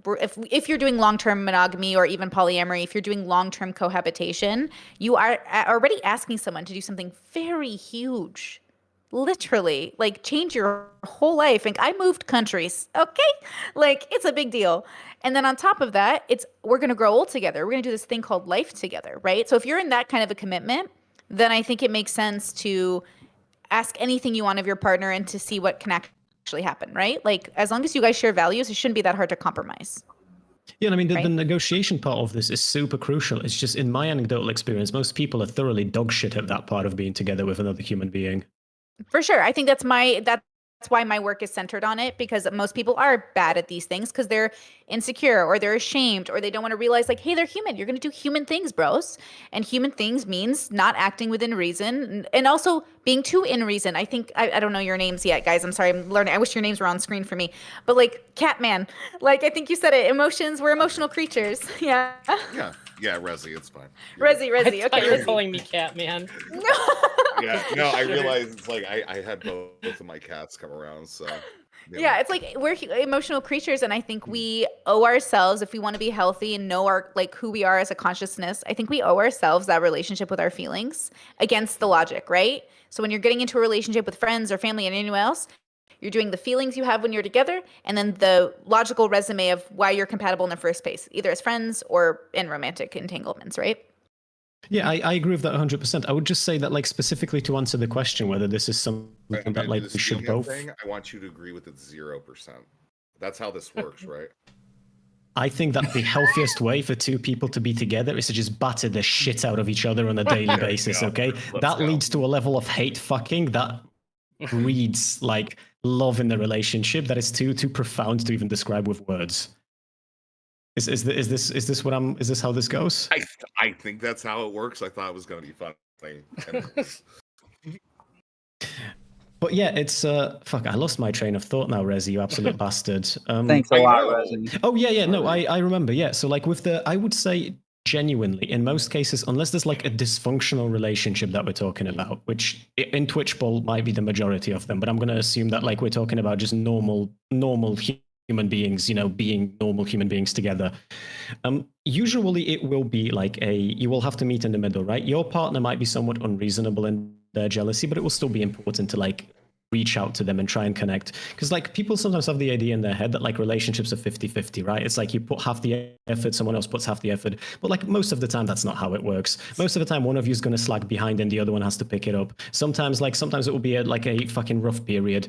Sometimes it will be easier, sometimes it will be harder. And generally speaking, like you can't always expect your partner to be fully reasonable. Sometimes they're going to say some dumb shit. Sometimes they're going to be like had some dumb arguments. I've done it, my partner has done it, and we'll do it plenty more times in the years to come.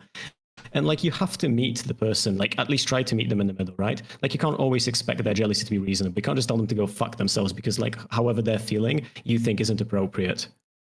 Yeah, I think Brene Brown says it all the time, how there is this assumption we can give 50-50. And look, I'm a very I talk a big game. I think I put out that energy that I expect that in my relationships. But honestly, like him and I wake up every day and we both have I have chronic health issues and we're neurodivergent. And I'll be like, how many spoons we got today, bro?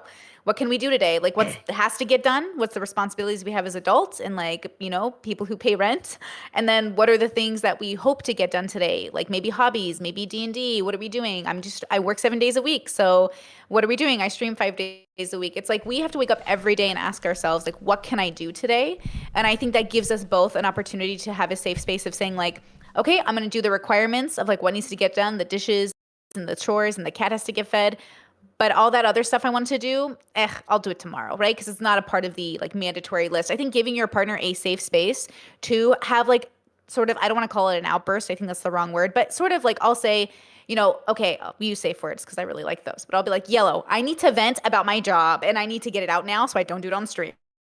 And so I'll like run around the living room and vent about my job and talk shit. ahead, and then I'm Tom. like, okay. Jesus Stardust fucking looks like Christ. she's Okay. not He was paying using his attention, thing. So, Oh, yeah, he's in Stardust his thing. looks Go. like she's not paying attention, so she needs to talk for 1 minute. Oh, damn. Go ahead, Who, Stardust. me? Oh, okay, yeah. What's up? So I think that, I think that the jealousy conversation, to be honest, it's kind of like gone in circles a couple of times. I don't know. I guess like from a psychology perspective, the jealousy and envy thing is different, but for me, it's always been the same. And I almost wonder, maybe it would be a good topic if we like later on in this panel visited whether like envy is a healthy thing. That might be something interesting.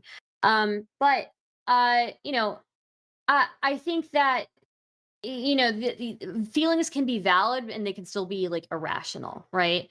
So somebody can be jealous, and that can be valid that they're jealous, but it also can be irrational, and people have to work through that. And even when it's irrational, it's probably healthy to communicate that to whoever you're dealing that with, so they know, not so that they can fix it, right? Just so that they know that you're like triggered a little bit by it, and so they know that you're working on it as well.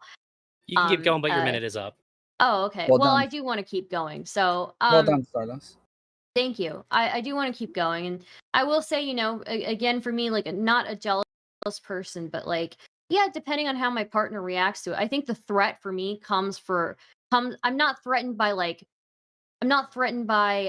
somebody hitting on my partner. I would be significantly threatened if my partner were hitting on somebody else or engaging in somebody hitting on them, right? So that's where it comes for me. If somebody like tries to like like Tom's example, somebody tries to like I don't know, grope my partner, and my partner is completely unaware, my partner is like, what the fuck's going on? Yeah, again, I'm not going to be upset with my partner unless I think that they're into it, Yeah. Yeah. That was a good caveat at the end, Yeah. unless you think they're into it. Yeah. What if they didn't want Yeah. to be Well into done. it? Well, I mean, look, there's I'm a, just again, teasing. if you know what, never mind. That's gonna. It's I had something in my head, but in my head. I realize if I say it, it's gonna sound really crass, so I'm not gonna say it. So What if they perform the action unenthusiastically? Also, I'm really sorry, Brittany. You don't believe it? To you if you want. If they don't believe it. I had something to say about Brittany, because something she said earlier about her own relationship, I had in my mind. So she was talking about like making these compromises, and she was talking about in her own relationship she needs some type of validation, like, or reminding her of the healthiness of the relationship, and that's something that like I'm not dating you, but that's something that like doesn't work for me, but it would be really it would be awful of me to like kind of, if I'm gonna not give you that, it's gonna be because like we're working on something together, but like for me it's obvious that would come from being neglected or something, and you are sort of you have this constant like voice of abuse that is constantly telling something, and you need like an affirmation so that you can like ease that, and it's not like it's like you there's no good and bad emotions. Like people are the way they are because of their experiences, and it's not like you can debate away someone's emotions and their feelings. And sometimes you have to make these compromises. If you love someone, you want to be with them, and you have to, this is like what I need, this is what you need, Can I don't know. There I are think absolutely good real and bad quick. emotions. Real yeah, quick. I've rationalized myself out of emotions. You before. guys, when Tom called on me to speak for a minute, and Tom was like, "Oh, really good job, Stardust." I just want to say. Whoa. I didn't do anything. I I wa- literally just No. repeated I everything was that not I being said sarcastic. earlier in this conversation. I was not being Everything that I said sarcastic. in that 1 minute, everything I said in that 1 minute was everything that I said like 10 minutes Oh, ago. so you're saying you didn't actually do a good job? Okay, I got you. I'm just No, I'm just saying. So Okay. Congratulations, But Tom, on immediately finding a way to maliciously use my my kindness consumables in the panel. Sorry. I'm. It's hard to even be mad because I'm actually impressed that you were so quickly able to utilize it maliciously. I was even waiting for Brittany to pause too, because I thought she paused, and so that's when I raised my hand, and I didn't mean she kept going. That was my fault. It felt malicious to me because I felt so bad to interrupt her. She was saying interesting things. She was talking with her hand. She was clearly into what she was saying. I was like, "Fuck." I was okay. happy to wait until she was done. I'm my apologies. You raised your hand and she was still going. Yeah, I my should bad. have derailed the panel with that 1 minute instead of repeating everything. That would have been better, I think. It but- would have been awesome. Mhm. Yeah. I expected Like- you to talk about something totally different than what we were Yeah. talking about. Sorry, I just Um, my default autopilot just like brings up everything I've already said and spits it back out. So All right, yeah. Stardust. I had If the we Stardust. get to the point, if Hold we on, get to yeah, the yeah, point yeah. where we Stardust, kind of Steelman Rezzi's forward- position now. I don't What's know my what Rezzi's position I don't know. is. I think all of us on this panel agree. If I'm going to be real, I think Yeah. for the most part, everybody on this panel agrees. So we're just kind of talking in circles. We need to create some contention in here. We need Yeah, to create like some. yeah, that's why I've been Gonna trying to draw like Move on to the steel manning next of my question. The steel manning of my position, which would be an opposite, is what if you don't feel possessiveness in a relationship? That's what jealousy. I think if we're going to talk about positive insecurity, like possessiveness might be a root for Well, that. that's where Well, you that's can where be I'm how it is possessive for. and not negative, jealous, but- right? You can be on. possessive and not have jealousy. I don't. So I don't know if I you don't can think- be possessive and not have jealousy. Yeah, I don't think I- you can. I was just I about to think say you this. can. So hold on, I hold on. know Let me get. my man is my man, you know, and I don't have to worry about it, right? Well, Like, let I'm me- possessive let me- over my let me- cat, girl. Right. It's Because ownership. It's I- mine. so I just take had this care of it, I'm responsible conversation for it. Yeah. with There's Angela like Knight a healthy recently. bit of where- ownership in a relationship now. I think so. Yeah, Good. I mean, you're sharing a life together, right? It's fair that you both are like have some ownership over each other. You negotiate this ownership with each other, right? So If you want Yeah. to. Like, that's the thing, right? Everyone has a different relationship model. So I don't want to assume anyone's going to do it the same way we're all going to do it. But yeah, in my relationship, that is what we negotiated. It's what we clearly wanted. Like, we didn't just choose monogamy because it was the default, right? I did like poly and open for 10 plus years. We chose it because it made sense for the two people that we were, and it was the most efficient for our relationship, right? And so again, like when you're choosing these models, you're saying what works for me.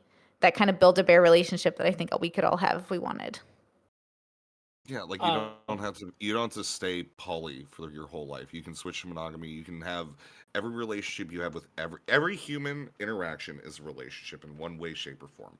All right. If we're going to examine it like through that lens, yes, like there's like the relationship between partners, but we have relationships with each other. I have a relationship with Smeth. He makes videos that I enjoy.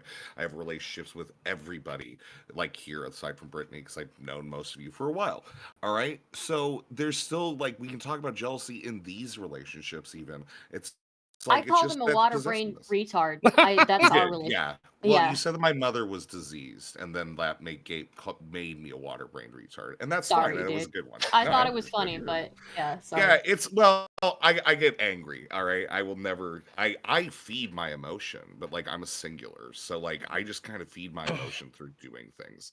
If it makes you feel yeah. better, I've called many people that. So Oh, I you know. I figured it out. My father, I talked to him about it, and he's like, "So you're mad at somebody because she called you a pinhead?" And I'm like, "You son of a bitch!" And like, I literally lost my mind because I'm just like, "Yeah, I'm not that mad about this anymore. It was just that." And I'm like, "All right, well, that's fine. I'll live with it." Damn. I also need, yeah, be right back. So the next question Well, you know, I'm that gonna I call have is fucking Tom Foolery a melon head. So sorry, Tom has a Damn. great head, though. he does Yeah. have a really good head for it, but you're still He's- a melon head. He's about to cook up some crystal Smeth. That's what it looks like. as somebody who is like had bad haircuts and shaved their head down. Fuck you for having such a perfect fucking dome for that. I'm actually impressed. It's twice now. People have brought up something that I didn't necessarily want to say, both about hair too, but they gave me an opening. Are you So wearing the a tie-dye shirt? Next, no, it's just cat. The lighting's weird. I got to get my lighting a little bit better. It's hard in the open space. I'm working on it.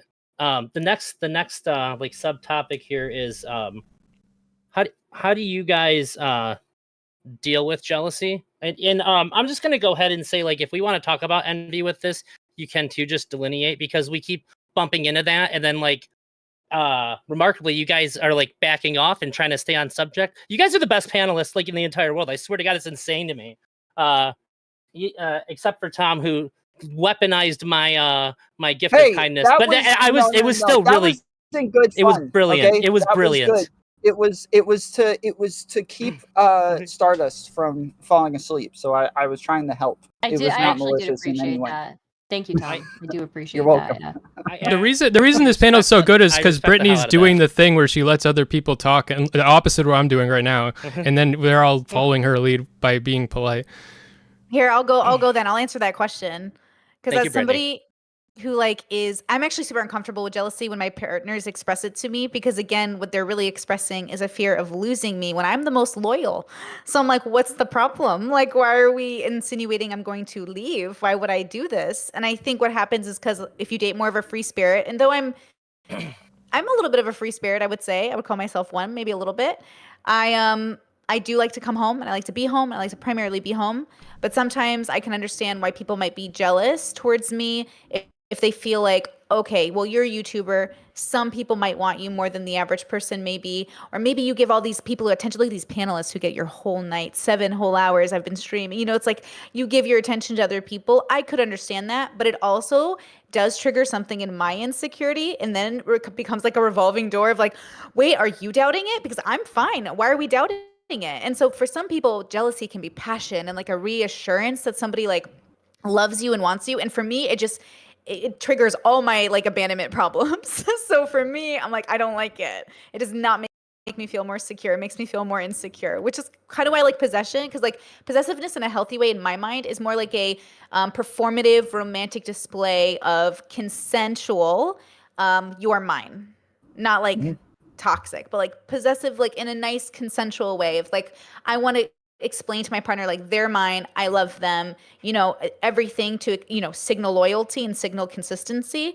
But jealousy for some reason, and it could be like because of my abandonment problems, right, that I'm always going to be maintenancing for most of my life probably, I'm always going to have to confirm that their jealousy isn't actually them worried I'm going to leave, because I have no intention of leaving, right? So I'm like, what are they seeing? But they, you know, it happens, right? Like people are going to experience jealousy. So I'm not faulting any of my partners for having experienced that in the past or in the present.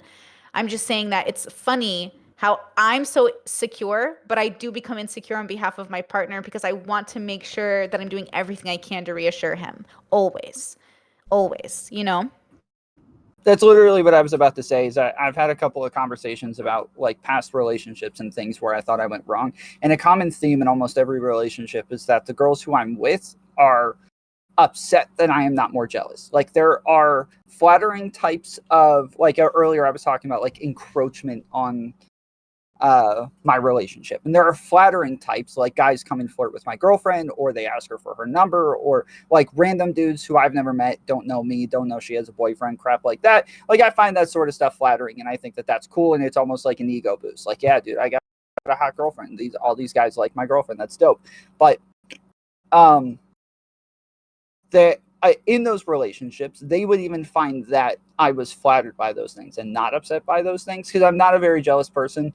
And there were even times where, like, you know, they would come like upset saying like a guy was flirting with me and I liked it and I feel bad, and they're like crying, and I'm like, you know, I don't care. Like, guys, people flirt with people. Like I it's not a big deal to me. But they were upset, not just that they flirted with somebody else, but that I'm not upset about it, and that I don't feel so defensive over this relationship, that they're afraid that like I just don't care about the relationship, that I'm not afraid of losing them, even though I feel like I'm doing the other things, like getting them flowers, telling them that I love them, you know, trying to do all of those other things that, like, I guess positive reinforcement instead of some sort of like defensive reinforcement. The I feel like this is something that I have to work on going forward into relationships, is to actually act more defensive in these ways and actually show them that I do care and that I am afraid of losing them in ways, and maybe act as though I am jealous even though I'm not. No, that's called trauma bonding. Well, It's no, called- not always, right? So, Because look, no. you could do it it could be trauma bonding, 100%. But I'll tell you, because I have a literal diagnosed personality disorder that's based off abandonment from childhood, and I've gone to therapy, I've done DBT, I'm in recovery, right? I haven't had a trigger in over 4 years for borderline. I still have the remnants of the intrusive thoughts, right? Those are still there. I'm very open with discussing that. So when my intrusive thought comes in, I look at my partner and I'm like, you love me, right? And he goes, yes, I love you, which reinforces his slight insecurity of like, we're good, right? And I'm like, yes, like we did a healthy, good thing. And then sometimes we'll even go over all those steps because he's done therapy, I've done therapy, we're older, we've come together. We made like a really intentional decision, right? We did like an old school courting kind of marriage. Like we did very intentional dating, but we're human and we're always going to look at each other like we married a stranger. Like that's what a partner is. They are a full stranger and then you marry them. And there's always going to be moments of like, okay, yeah, I'm good. And then you look at someone, you're like, no, I'm good. But it's going to come up. And so I think being optimistic and healthy and reasonable about it is one thing, but Smeth, you're right. Like there is a chance of trauma bonding, which is why you got to be really careful. And I always look at dysfunction versus dysfunctional. How dysfunctional is the relationship and the relationship you're having with your trauma? Because just going to therapy doesn't mean all of a sudden my borderline goes away, right? Mm-hmm. This is a lifelong possible illness. Those studies show, very soon after therapy, within 15 to 20 years, it could absolutely dissipate. So good news for personality disorders, or at least borderline. But the idea is like, I still have to work on it. And my partner still has to deal with my intrusive thoughts because he's married to me. Now he's going to have to see me go, oh my God, intrusive thought. So again, we don't want to say that once you've worked on it, you won't have trauma-related intimacy, but trauma bonding is something you want to avoid, right? Because that's the negative aspect of like seeing your partner through their trauma instead of seeing your partner and their trauma. Does that make sense? Sorry, it I do gotta go. Just, thanks for having me, you guys. Hey, thanks for Tom's joining, gotta go. Tom. Did you want to give a closer? No, thanks. I'm late. I screwed up. Sorry. Have a good Sorry, one. I didn't. Wasn't more on top of it. Have a No, great it's all night, right. Tom. Later.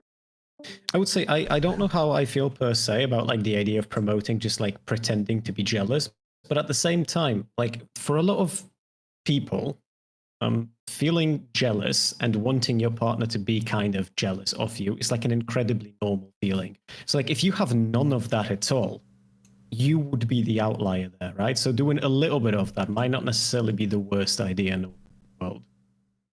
I don't know. I don't like that rationale. Like, I guess, I mean, you're right, and it's gonna give you better results. But also, like, that's like the argument. Like, you can use that for so many things, where just like kind of crushing your own personality and your own like interests and stuff, just so that you can match the norm, so that you can fit better into society. And I don't like that. Like, especially if you think it's like unhealthy, and that feels unhealthy for you, then there are plenty of fish in the sea. Just make yourself better at finding the right people who match what you got. I mean, yeah. I agree with that holistically, like, of course, but I don't know if I'd describe this as crushing your norms per se, right? Like, I would also say if you can't make slight shifts in your behavior for the sake of your partner in a long-term relationship where like everything you do will ripple into their life and vice versa, then like you probably aren't ready to be in a relationship right now because like you're still in like the pseudo-intellectual phase of like everything be as I want it to be.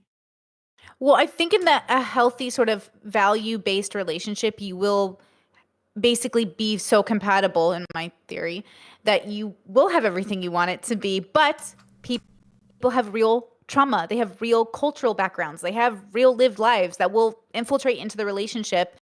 So they will be perfect, but you'll also have to be like, oh, we're going to do laundry that way. And oh, we're going to eat our cheese that way. And oh, that's interesting. And those are the little things that are going to come up naturally that could cause some tension. But I think Smeth is trying to avoid like that dysfunctional bonding, the bonding over I'm going to stay in this relationship even if my partner chronically cheats on me, because that's what people in love do. Like, I'm assuming that Smeth is what you're trying to avoid. Yeah. Maybe. Yeah. And again, I understand that. It's just like in my experience, like if you want for your relationship or like if you want to be so compatible with your partner, that like the relationship will be all you ever fantasized for it to be. Like in my experience, this is literally almost never true. And searching for a relationship with that mindset will leave most people incredibly dissatisfied with their lives, because you will not find someone who clicks into you like a puzzle. That's not what I'm saying. I'm not saying someone who will actually. You can never actually find like your fantasy. What I'm saying is someone who can tolerate the way that you are, and you can tolerate the way that they are without changing your like you. There are ways you are willing to change, and there are ways that you aren't. And if you know what those are, then like you can find a partner who you don't have to go outside of and undermine the things that are important to you just so that you can fit into their box. There are people that don't need you to like be like.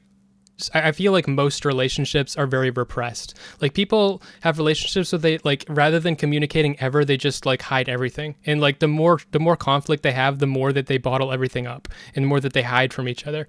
No, and this would be like that's something that's something hiding something, right? This is something that's important to. This is something I'm not sure, but this is something that's important to me in general. So what I'm saying is, if most people are gonna tend toward relationships like that, then for me to find a relationship that is like very I want high conflict relationships, and that is not something everybody's going to be comfortable with, and that's okay with me. I just need to find those people, and it means it's that much more satisfying when I do, and I know who they are like so much faster too. I mean, sure, but then again, this would be like very much the opposite of what Tom was saying, right? Like if Tom is willing to change in that, like he will start performing some jealousy in order to like satisfy that part of his partner's desire, and that was like some conclusion that he's arrived at in a healthy manner, then I don't quite see what the big problem is. If like he fundamentally doesn't feel jealousy, like I know that if my partner felt no jealousy, like that would be a problem for me. I would have like the adjustment period would be fucking rough for that one. Sure. Yeah, like we want to comfort our partners. We want to reassure them. I think like not to bring in BDSM, but I kind of feel like if you do it in the context of a scene, it's more safe. But I do also have a concern that if you perform jealousy, you're kind of lying to your partner, and I don't like to be lied to. So I wouldn't want my partner to perform in a way that feels like they're lying. So I think I have some concerns there. And I will say, depending on when you date a person, you know, if you date older versus younger, like you're deciding between growing into somebody with somebody and growing into a relationship with someone. They're different times in a person's life. So you're going to face different ways of bonding. And that's my concern as well when we're talking about even jealousy. Like you might not experience jealousy as you age as much, or you might experience it more when you're younger or older. It just depends on the person, like the real individual here. I just don't think we can generalize, like, especially monogamous love. You're talking about two real consciousnesses coming together to form a union, not to be so romantic about it, but like you're talking about something that's quite important, and it's very specific. Like I believe you are all very real individuals. So like to generalize how you're going to be compatible, I think is just a mess, right? Like, so I'm worried about that a little bit. I mean, sure, but I don't know if I understand where you're coming from, and I will absolutely agree that relationships are fundamentally unique. But like, there's also a lot of framework that we do share in common, right? There are a lot of like general pieces of advice that you will give to people that will, generally speaking, result in like a net positive rather than a net negative in like most of the cases if we go by laws of averages. Like I understand that everyone's like their own version of a lunatic, but like generally speaking, we can give it like some level of advice that is probably going to be a net positive to pretty much everyone who hears like that advice. Don't be gay. You're going to have more partners options if you're not gay. I mean, that's one piece of advice you could do, but like I don't think that that's like a healthy way to look at the world. There are enough people that I think that you can find people, and I think a lot of people are actually not the way that they're pretending to be, and they're forcing themselves into this net general like thing and they're all like not even feeling it, and so we need to I like just allowing yourself to like look for people who actually want a relationship that looks the way that a relation, not like be the perfect person or anything. I'm just saying having the certain type of communication that you need or something like that if that's important to you, then just look for it. You don't need to compromise on those types of things that are important. I mean, yeah, of course, but like that assumes that like as soon as you found a person as such, then like you will not need to compromise on it because you found them. But like in reality, people are infinitely more complicated, and like Brittany said earlier, to a certain extent, a lot of people like are strangers until you get together. You might find someone you find yourself comfortable with, and then you'll have to compromise on some values either way. No, you don't compromise on values ever.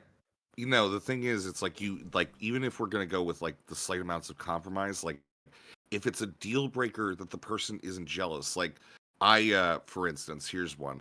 A lot of women that I've been with do this like my man thing as like a way to go ahead and refer to me. And I feel like that becomes like a weird possessiveness that like kind of objectifies me. And I don't like that. It's just weird. I realized it, and it actually grosses me out when people say it. And I've never been able to explain it. Like that's how far abstracted from jealousy that I'm going to be with that. And I do think that it's like, yeah, like I have most of my friends in real life are women that more or less have been cheering me on to like do the whole like be normal and do the relationship thing. But like, yeah, I think I fundamentally, just because I don't have that, I can't make a relationship. I think and if it's a deal breaker, then like that's super fair. Yeah, I don't think you should like. I think you need it for a relationship to work, right? You have to have possessiveness, and I think possessiveness leads to jealousy. I think that's, you know, you can be like possessed. Like I would say, I'm friends with Smeth. There is some level of possessiveness in me saying that because I'm going ahead and conferring like an idea. Do I agree with everything Smeth says? God, no. But the thing is, there is still like some level of possessiveness when it's like my friend Smeth. We have like, this is outside of like, I'm not trying to come on to Smeth. But like, you know, outside of even just that, right? Like there is some possessiveness that's there when you take possession outside of romantic context, and there is like, you know, an as above so below bullshit like hermetic thing that you could like just draw to it, where it's like, hey, how is it that we can look at formats outside of like the sexual barriers, which tends to like inflame stuff, and then look at like actual friendships and the rest of that, because that's like about as much possessiveness as I possibly could deal with. And you can do it. As much as I'm willing. They're out there. You're just not looking in the right places. Oh no, I have no value to it. I don't gain anything from being in a relationship that I don't already really have available to me. And also, you might not meet them in this lifetime, right? Like, we're not guaranteed to meet that person. They're on the planet, but like whether or not you meet them, like who cares? You could be making like arguments if like with the lifetime. I don't know if you go through like full reincarnation or if you're like exit the wheel of samsara and shit like that. Like I have like the idea that I think that if you're going through like the samsara thing, it pretty much gets to the end where you get through like all your lifetimes and you're supposed to have one where you just do it on your own, and that's like the other possibility. But that's like if we get into like weird occult shit. So. I just had a brain like explosion of like wow, I'm a genius. Like there could be a self-fulfilling prophecy type effect here where, and this is really stupid, this is like a dude weed or whatever, like I'm not high or anything, but like if I say to you live, well, where you should look is you should go to FetLife. Maybe that might not be true, but if enough people hear it and then keep repeating it, then it will be true, because those people will go to like, so I don't know, go to I don't know, where should you go to meet these? Yeah, I mean, for me, like, I mean, I have no idea, but it's just I already have like so much fulfillment with everything else that it's just like, yeah, I honestly get mad at my friends. You don't for, need like, even suggesting it at this point. Like, I just don't have that need, you know. Rezzy, what's up? I'm curious. You said that like the whole my man thing. Yeah.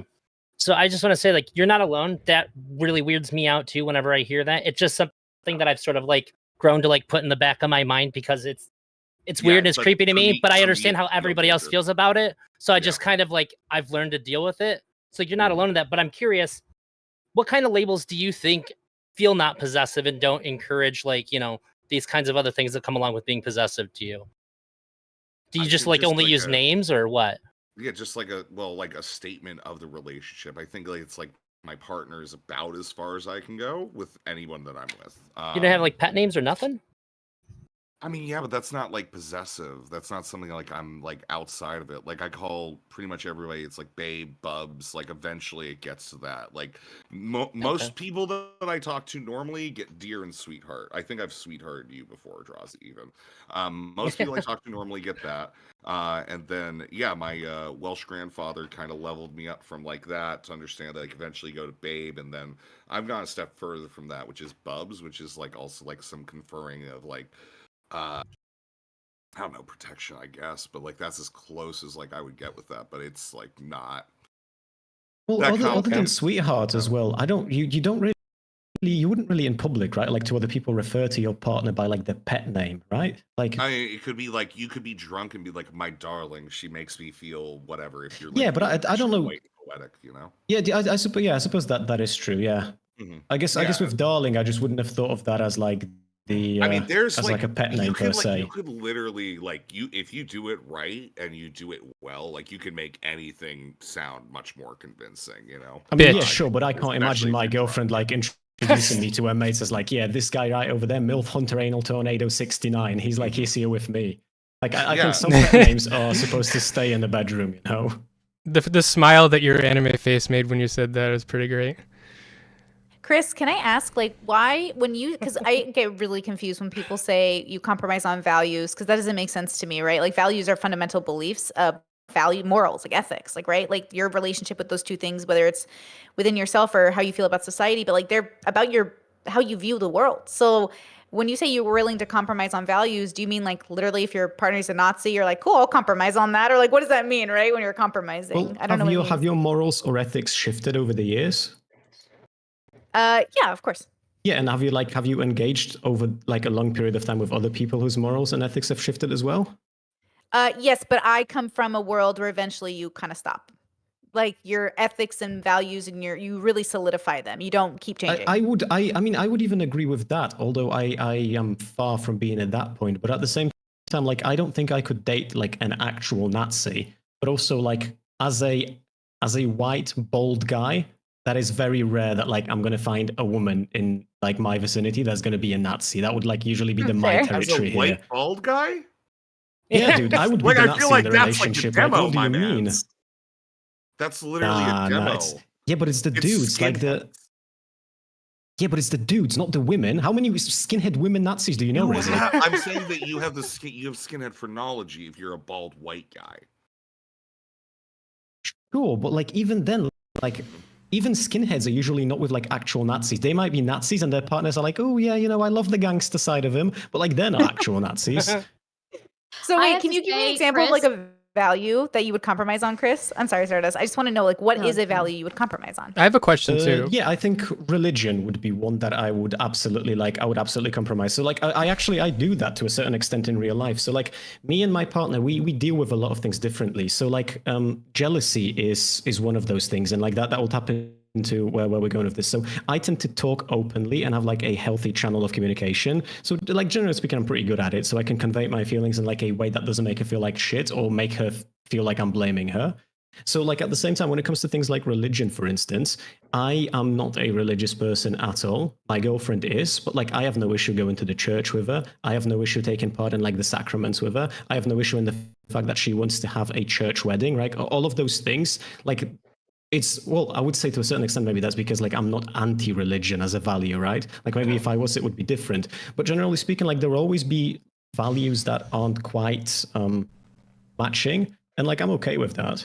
Yeah, well, if you're neutral to religion, is it a value, right? Like, I'm not sure. When I say value, I mean like, I do think like I grew up pretty religious. I'm pretty anti-religious for myself and my marriage. Like if my partner and I ever switched into religion, we'd both like go see a therapist to make sure we haven't gone crazy, because it's very much not something we want in our relationship, you know?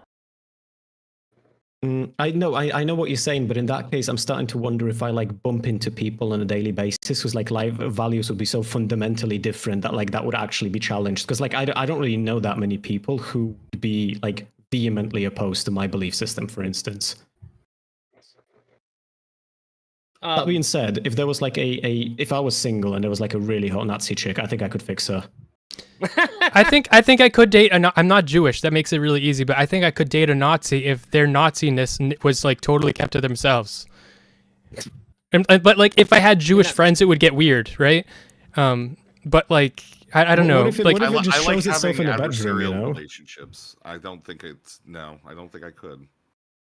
So she's like, hey babe, can you just like not talk about genocide when we're out of the house? How does that work? Well, if her values, can you imagine hate fucking and be like, but how many of them really died in Auschwitz? You know, like, oh my God.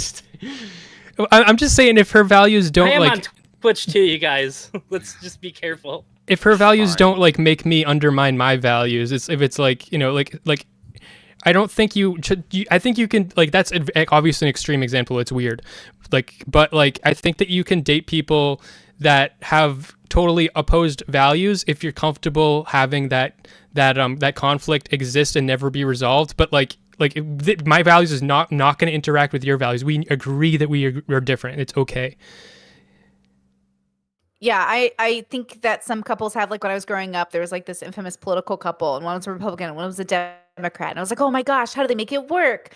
But truthfully, like I just could not. I tried it, and it drove me insane because it felt like almost embarrassing for my partner to hold beliefs. I was like, this does not reflect me. And it felt like I wanted to be like, I'm not with him.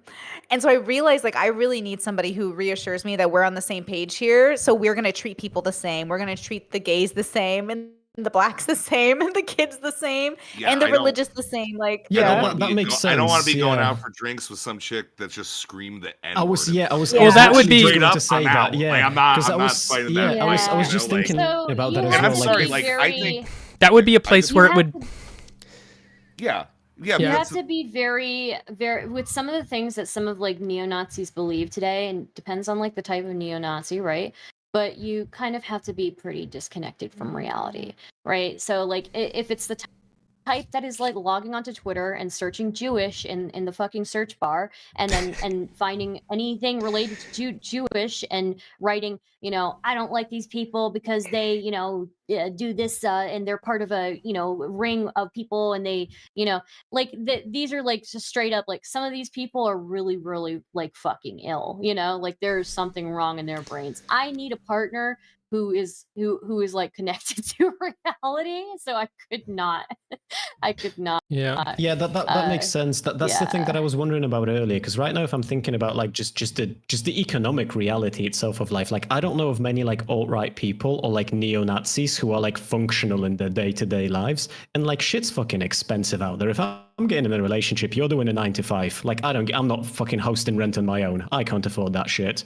It's like I feel like I would miss out on a lot of people. A lot of them have jobs or have found jobs where it's like not really threatened, or if they're like far right and they're online, generally they're anonymous for a reason, right? And so that's not really too much of an issue as much as like does your worldview align with this person's? Because at a certain point it is so radically different, it's just incompatible. If this person thinks that all Jewish people are PDF files and and that like they're drinking the blood of children, like this is a very, very radically different worldview. So yeah, I mean, I would agree. We are fundamentally judged by the company that we keep. Like we can't abscond ourselves from the way that people view us. Like, this is absolutely right. Yeah, I've met. We're gonna go to the next one. I've met like racist people that like don't like treat people different. They just like they believe people are different, but they don't so I don't know. Like I feel like I can picture it, but like what are you guys like? If they're actually treating people different, then that's obviously like actually going to affect my life. So I think the issue here is like what you're thinking of as a Nazi, Smeth, is like not really a Nazi, right? Like they call themselves Nazis, though. Okay, I didn't bring up. Guys, Nazis are stupid. I did not mean to bring them up like in this way. Like we don't need to sit here and glorify them. But like even racist people, like I'm sorry, like it's like people move in subconscious. Like no matter how much you want to say it, like you're biased. Everyone's biased, and it shows. Okay, everybody's a little. So I don't know if I don't know if you can treat people differently when you like have a really core belief. But anyways. I didn't mean to bring up Nazis like that. Okay, I'm sorry. I think I brought it up. In all fairness, it's my fault. I had a question... panel about jealousy. You can't have a panel about jealousy without bringing up Nazis. All right, Krys, go ahead, and then I'm going to go to the next question. Just specifically about what you were asking about, like the responses to jealousy and all of that. So, like I said, I deal with my jealousy through like communication, but then like I am also. Like I have historically struggled with jealousy, so obviously like I have my own ways of dealing with it. But so like the interesting thing to me, and I wonder how other guys on the panel feel about like if you've had a situation like this. But like my girlfriend on the other hand, she's way more secure as like a person, and her way of showing jealousy is like usually a lot snappier and a lot more physical. Not in the sense that like she batters me, but like she'll move in closer to me. She will like grab me by a hand and give me a hug. She like grabbed my ass once, and like all I could think about for the next 2 days is that I wanted to peg me. It's like that type of a thing that it's just like I really like that type of like jealousy being shown. Like when we're out and about and she moves in closer because like she's perceived that like that's the appropriate thing to do. I don't know, it just makes me feel nice and bubbly inside. Yeah, it makes me want to die. Well, Yeah, I we like- don't work together. Yeah, Like I'm being choked and suffocated. I really like being desired, and like I really like feeling strong desire from women. But if I only felt that in the context where they felt jealous, I would be like upset. Like I don't want it in that I want it in a like a, you know. not yeah, but it's just that would never happen only in the context of jealousy, right? Like that relationship is fucked at that point. Okay, I'm gonna go to the next question, but to what you just said, Krys, since we didn't have a whole lot of variation to answers to you, I'll tell you that although I don't experience jealousy, I once had an ex who my friend said something to me, and she like jumped into my arms. She was like, "No, mine." I was like, "That's pretty cool." That was like a nice like little ego boost, even though like I don't feel jealousy. Like that was kind of cool, or like I feel very low levels of jealousy. Like it made me feel good about myself, and that's kind of confusing to me. So like I can at least agree with you there. So the last topic of this evening, I didn't have anything else until Smeth agreed. I just want to let Smeth talk about his frustrations with people's retaliations about jealousy, and because I wanted to argue Smeth really bad about this, but I don't think that I could, and I really want to hear what Smeth has to say about these things. So if you can articulate the kind of thing you've been talking about, I'd be really curious, because I think I'm way too empathetic and understanding to where you're coming from to really vent my frustrations with some of the things that you say. Like I'll just keep backing down. So I wanted to bring this subject onto the panel. Well, it's not really jealousy. I think jealousy is just an excuse. I think people just want to, like, people want to hate people, and they want to like watch people suffer, and like so. I was doing this on like Twitter. I mean, I'm having these conversations like on Twitter and shit. But like, if like there will be people posting videos of like fights and stuff, and I follow accounts like that, and there'll be one where like somebody is like attacking someone, and then a bunch of people rush in and they beat the crap out of them, and they don't stop, and I'm like, they took it too far, and everybody's like, no, they didn't take it far enough, they should, and like everybody's just so angry that like they need to let me know that that this person needed even more. They're lucky like they didn't get into the hospital. And then if you feel like people just need to like fantasize about like hurting people, and so jealousy is one of these such excuses that what people will use. So someone cheats and stuff, and then like someone does something bad to someone who cheats, and then everybody's like, oh, they did the right thing, this is how we change society, they learned their lesson. It's just an excuse for people to fantasize about hurting people. I agree with this, actually. I talked about this the other day. I think the greatest sign of dysfunction is like, let's say you're cheated on, and after the relationship ends, you like stalk whoever cheated on you, and you're like, I hope they ended up in a worse relationship, or I hope they're worse off. It's like, no, dude, I hope the person that I loved who cheated on me got better. Like, I hope people get better. But I do think there's a really dysfunctional part of us that we're kind of like sadistic. And I don't even, and that's a feeling that I think that therapy really helps, right? Or that's a feeling that I think, introspection really helps, is to ask yourself like, dude, okay, like, yes, it's awful. Like, trust me, like, it's the worst. But also like, okay, humans are going to human, relax.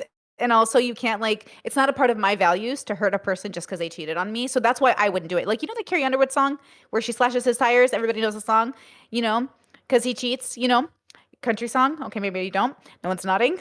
But okay, unfortunately, I know it. I can imagine it. So like, next time maybe he'll think before he cheats is kind of like the line, is she like slashes his tires and then kills his car and like does all these things.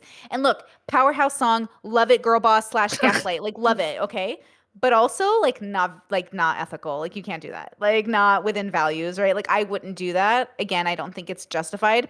But I think the feeling of wanting to do it is so human, and it takes a really disciplined person not to act on that feeling. And I think that's what we should aim for. Is like, it's not that the feelings are wrong, because I get it. Like, sometimes you feel like I want to take justice into my hands, but genuinely, it would do you better and them better if you just move on, let it go.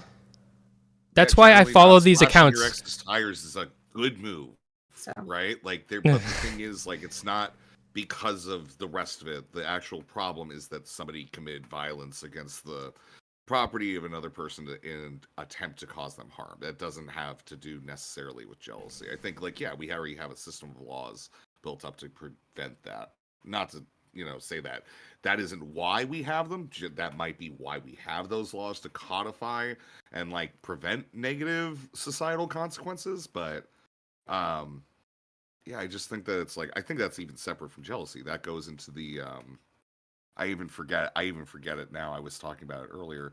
Resentment, right? Where I think, like, yeah, once you get into resentment, but resentment and jealousy, resentment can result from jealousy, but I don't think it's the same as jealousy. Yeah, it's definitely I think different. that's I would what agree that with is. that, right? Yeah. That bitterness, Yeah. that revenge, that like just like Mhm. I'm going to take justice into my own hands. Like, you know what I mean? Absolutely. Yeah, because there's no way to get justice. Because, like, if you can't have your love requited, yeah, like, guess what? You gotta, like, learn to just take and bite that bullet and accept your life. Because, yeah, that can feel absolutely terrible as a person. Like, I've experienced that. It's probably why I'm, like, against it at this point, where I'm just like, yeah, just, whatever. I have other shit to do, so. Yeah, I mean, obviously having like a really vitriolic reaction to it, or like a really pathological reaction like that would be really, really unwise, right? Unadvised even. Like, that's not something that we should encourage or cheer on.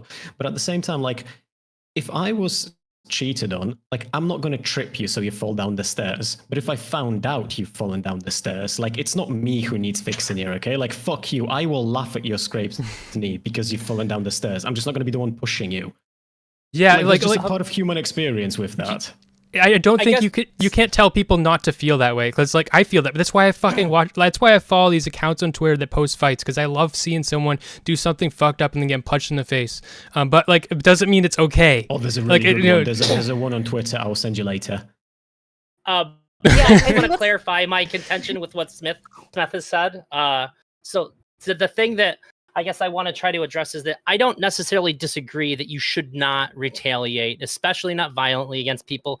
However, do you think that there's a part of people that we give some kind of wiggle room to say that, like, while what you're doing isn't the best, like, it is understandable that if it potentially the worst thing that's ever happened to you is you getting cheated on or something similar, that you're going to have an uncharacteristically bad response to this? Do we give any credit to these people, especially when things like social media have been known to encourage people and back them up and say, like if a woman slashes a guy's tires, that there's going to be a bunch of like, you go girls, yeah, you showed him, like, in the comments and stuff.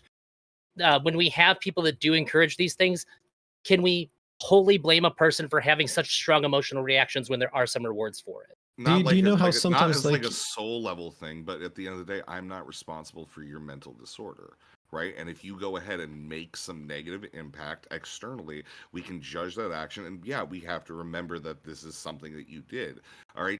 Does it obscure all blame? No. Like, you just, yeah, you had a overall, like, bad reaction. Maybe in the future, reconsider what we do when you have a breakup. If you're slashing somebody's tires, you don't get to be absolved of blame of, like, you going ahead and giving in fully to irrationality. And if at the very least, we need to go ahead and do something to make sure that you're not doing that, because obviously there is like a broken part there that we probably need therapy that needs to just be rectified. There's something like, that you can could say do. that something can be explained but not excused. And Yeah, like, there you I can understand why you did something, but that doesn't mean that like you get a pass on doing that, right? And especially if your way, like if your direct behavior after a breakup ends up like harming you even more, then like it's obvious, like it's massively unhealthy, right? And like you shouldn't be doing that shit. Yeah, Can I there's ask a question? yeah. If you want to finish what you're saying first, Smith, and then I'll. I'm just gonna say, like, there's something that you can probably do that are really like you can like strap a bomb to people that I love or something, and then I'm gonna be willing to do horrible things to you, like but it doesn't Yeah, if you're in a Saw game, But- absolutely. Yeah, Yeah, like the whole fucking thing gets thrown out the window when you're putting a jigsaw puzzle, Smith. Yes. Wait, what? This What is do why you mean Rezzi's that you here. no longer go by like Marxist Leninist praxis when you're in a Saw game? Right. Fucking Yeah, disappointed fuck no, in you, I don't. Rezzy. Okay, all right. I'm sorry. I've Can I watched ask a enough of question? these things. Yeah, Stardust, go ahead and ask your question, Yeah. please. So is it true that men can stretch their penis far enough to put it in their own butt? Yeah. Depends how big your penis I can is. I can do it. It's actually not that hard. It's really, yeah, it really isn't. It's that not that difficult. hard. You seen me Why? taking a drink, Why do you right? know? Dick, yeah. Wait, why would you do that? Why not? Yeah, I did yeah, it last yep, week yeah, because my yeah. wife said that she didn't think that I could. And Yeah. so I did. Nice. I- So it's a you just- Okay, I'm gonna go ask curiosity, my husband like- if he can do this. Yeah, Just no. come Yeah, in your like, own it's butt? something- Go it's ask him. really- In your own butt? It's really surprising Bring that you him can. in here to ask him. Yeah, real Yeah. quick. All you do is you flip the balls, and then you just like pull the shaft, and you get like semi-hard, and like you can like wrap it and whatnot. Have you? Have any of you ever come Totally in your own soft, isn't butt? No, No. No, Okay. it wouldn't No, be. no, nobody for who lack said of yes is trying. doing it hard. That sounds hard, like difficult. Yeah, because you'd It's start getting hard, and Not. you would start getting hard, like towards It like would orgasm, slip and then up. it would come out. Yeah. Dude, Wait, I how don't are know you if getting have- close? Hold So on. I'm learning all I- sorts of things about the male anatomy. I had no idea that that was normal. That was something that men could do, and that most of the men that I would ask this would answer, "Yeah, we can do that." No, I hold would on, not hold on. expect Stop. that. It's Do not you mean that do you mean it's- to it's put it not in like normal. the actual asshole, Yes, or to like put between it your in ass your cheeks? butt. Okay. Can The you- first thing, and maybe you Oh. know what, maybe Smeth and Rezzy here are like the outliers because they apparently have anaconda cocks. But for most men, that just isn't something that we can do. No, Like, it really I- is. No, I trust me, it really can. I have a literal like I have It's like really not down that the line good. average dick. Penis in your own butt. you can just inside it. flip it, dude. I Like you gotta learn could. ball manipulation. I've never You put it stuck inside. your own penis in your own butt. Yeah. You've done it. I made contact You with the noodled your butthole. flaccid penis into your butthole. No, it's not flaccid. You're half chubbed. No, Okay. for me, flaccid, like you just have to Yeah, like yeah, yeah. stretch I it. know very hard for. Yeah, you know. you can't get. You have to like be at that like chubness where it's like still malleable. Like a Dude, spaghetti. I don't know how dudes can even. I'm sorry, You know, that- al dente penis No. is not does not go like into vaginas easily. You know. No, like- it doesn't. But the thing is, al dente penis is on the way to shining rod of glory. I've never put it inside. Fully soft, can touch my butthole. I'm sure I could pack it in if I wanted to. Don't want to. Haven't tried that. I did it to prove a point to my wife because she said I couldn't. You tell me I can't do something I can, I'm probably I think gonna. Another guys, I'm thing- experiencing jealousy for the first time. Another thing I need to ask- You want to fuck Another yourself? thing I need to ask, okay, is that men they talk about standing up when they're peeing. Now, when you're a woman and you sit down and you pee, you can bear down. You know, when you want to get all of the pee out, right? You really bear down, right? Men do I don't that know too. how can you You bear just- down while you're standing? Oh, it's A super. lot of the men I know it's like sit. you. All right, so it's like right here, like in your abdominals. Waist, right? Like, you it's can, in your like, waistband you area. literally pushed. You like kind of. Oh, so you have to physically, digitally stimulate yourself. Yeah. The- you don't the think- answer- it's not- Okay, it's- see no, now not- for women, not- we don't need not to do that. We stimulate. just bear down with our muscles. The Yeah, answer that's to what I that mean. question is Like, kegels. So if I'm standing like right here, I just Yes. do that. All right, Yeah, but and you then it'll use push your out hands. like Ladies more. don't have to use their hands. Well, yeah, I don't have to use my hands. I just use my hands to gesture to where it was. You It's not scoop like out I'm- the pee. Like I'm not like squeezing myself like a ketchup. Yeah. bottle, So no. one person told me that they pull on their balls and then the rest of the pee comes out. Oh, that's how fucking come out, yeah. weird. Is that Yeah, that's good. actually I've real? never Because heard that of that. sounds No, fake to me. no. Never that's heard of not- that in my Yeah. life. No. Yeah. Stardust, I'm not I'm- religious, I'm but I pray to hearing- God they're lying. Dude, you saying you've never heard of that in your life? Like half the shit I'm hearing right now, I've never heard of in my life. Like I don't know if this is like a European thing. Or you guys You are just don't have- American. You got What the fucking, fuck you is got that? fucking Fucking horns. idea. You have fucking horns. You're like, where are you, Tokyo? Yeah, I mean, here's like the thing. I feel like you start off as a young lad, you learn to piss in the snow, and then like you learn to gain like control over the years and whatnot to go ahead and make more elaborate piss, whatever. Yeah, like I think you just kind of learn to get like really good pee velocity control. And yeah, you can call it bearing down, but man, yeah, 100%. There are some strong pees where I'm getting like backwash even when I'm standing. It's Like, your butt. I- It's No, it's see, it's when your I- butt. when It's I- your butt when I talk muscles. about bearing down. Okay, when I talk about prostate. bearing down, Mhm. I'm talking about you go pee and then you think you're finished, but you want to make sure that there's no pee left inside you. So you bear No. down at the end to make sure that you get anything that's left over. And then out. you Well, flick then it. like, don't you have to like wipe? Yeah, with guys, you just wag it for that last grasp it. And like, Brittany, I can thought you that- collaborate? What she's saying is this a normal women experience? Because I've never heard of this before. What, sitting down and peeing? No, Wait, I the missed it. bearing down, like just making sure that there's no pee left in the tank, so you just bear down when you piss. Like, got to make sure I'm totally bone dry. Not during the entire time, just at the No, end. at the end. Yeah. Yeah, like, sometimes I pause at the end and I'm like, okay, I'm pretty sure I'm empty, but then I like really think about it and there's always a little bit more left. Yeah. Yeah. So do you like Exactly. super bear down to make sure it's all out? I mean, I feel like, okay, it actually kind of helps if you move. I move up a little bit, almost to like move stuff around to see, almost like moving a jug around. So, I mean, it seems to help. I don't know. Okay. I just never heard of this before, and I didn't know. Like, no offense, sorry, I didn't know if this was just like like an individual you thing that you just thought was universal because I've never heard of it. But all right, I guess this is just a thing I didn't know Oh, about. so you just think it's like a me thing, like I'm a middle-aged lady who, can't get all her pee out or something. You're a piss That's master. actually exactly what I wrote down in my notes here. Starter is a middle-aged lady who can't get all of her pee out. Thinks it's universal, so I should ask Brittany. No, I just didn't know. I never heard of it. I was just checking. Well, don't Okay. guys like kind of like We just shake shake it at the end? Yeah. Yeah. You can That just Yeah. makes shake no it. sense to me, I though. don't. feel I like just I physically- both shake it and then I use a bit of toilet paper to like wipe it at the end and then Nice. just Oh, flush that's that really fucker. good, Makes no actually. sense A lot of to men me. forget to wipe. He is sterile. Shaking He is it sterile. doesn't It's mean fine. even. Okay, I wait, I a just minute. leave it in and put my pants on. That's why I wear the underwears I wear. Yeah, but it's Even not about. if Hold you on, it's shake not about being it, sterile. even if you No, shake no, no, your no, no. body Hold as on. a woman, I it's still sterile. feel. I It's still not feel about like even if sterile. guys, even if you shake your body as a woman, I still feel like you have to kind of bear down at least a little bit with your muscles to get the rest of the pee out at the end. The shaking is to remove the piss that's still in the urethra. Yeah, we're how just are you guys we're not just clearing out the fucking tube. bearing down? There's probably I bear some more down. very deep inside I can squeeze you. it out. I squeeze some fucking piss out, okay? That piece for next time. It's just gonna be the one in first place out the gate next time. Oh my god. So that's all that I had. Last question. Last question. If you come in your own butt with your own penis, is it gay or is it incest? It's the same as jacking off. What are you talking about? It's incredibly. That's what you're based into. and, It's It's skillful behavior. Yeah, it's marketable behavior. Let's be honest. It's Sigma male shit. Yeah. Do you know how Marilyn Manson removes his bottom two ribs so he can suck himself off? It's like the next level from that. That's like a rumor, isn't it? But okay, that's not Yes. important. This is in the Don't believe 90s. Okay, okay.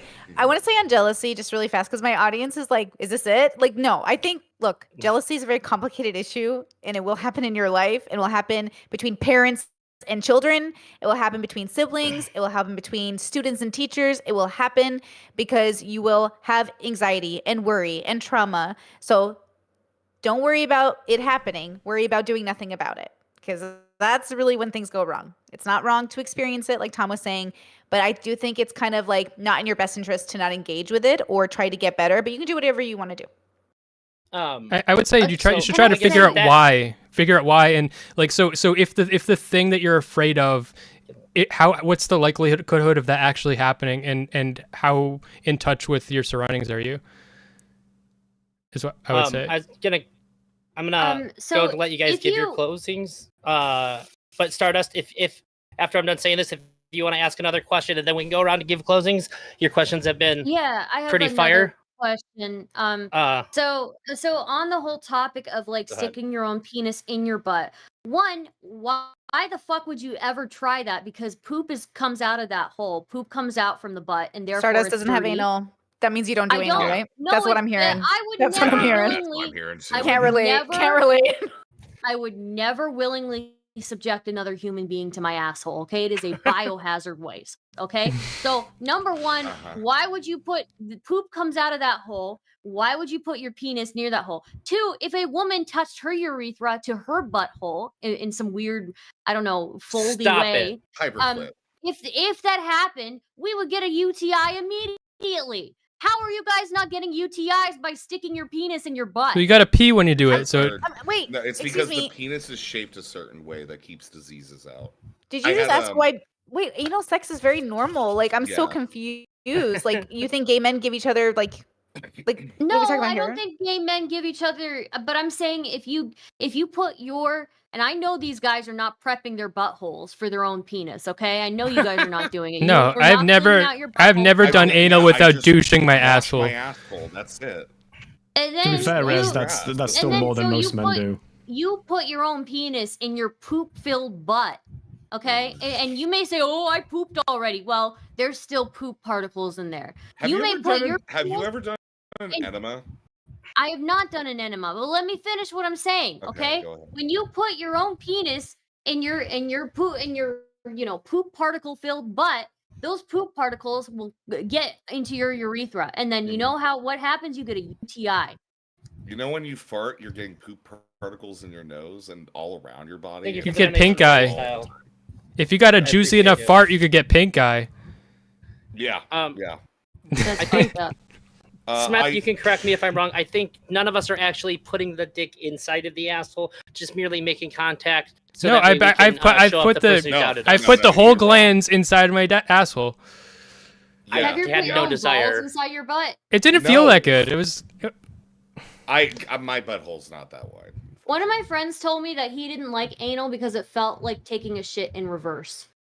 Yeah. I think That's- that it's like really weird. I've heard that. the first few times you do it. But like the thing is, I think it's like it is really intense. I don't know how else to put it. There's something really intense about it that I can't really describe. It looks or like it explain. hurts. You know, I will say, I think there's a part of that, but there's something else entirely as well. And I'm jealous of people that don't know that because I'm tired of shoving stuff inside myself. Hi, anyways, Rezzivaer, closing statements. Yeah, I think all emotions are valid. Doesn't mean that the way that we handle those emotions is a good thing. I think it's bad for a lot of us. I think a lot of us agree on what jealousy means. I think jealousy is a fundament to relationships, and it's something we're all going to experience. It's not bad. You should engage with it. Tell your partners about it. Find a way to love them the way that you need to love them. And make sure you don't lie about things in relationships because that will ruin them as well. So, signing off, I'm gonna end this with yeah, I am not jealous of anything mostly other than professionally. Maybe that's envy. Maybe I am thinking about this a little bit too little. But at the end of the day, I feel pretty good about life, and I'm Rezzivaer. Nice to meet you all. Again. Thank you, Rezzy. I wanted to say before I went to closing statements, I really appreciate you guys coming on here because really the whole idea is pretty damn alien to me. So I'm polyamorous. I don't ever like what's the word? I don't use possessive labels or anything. I always say my wife isn't my one and only, but she's my one that's always. Like I know she's always going to be there, but I never like want to like put her in like a box and say like this just belongs to me. She's my thing.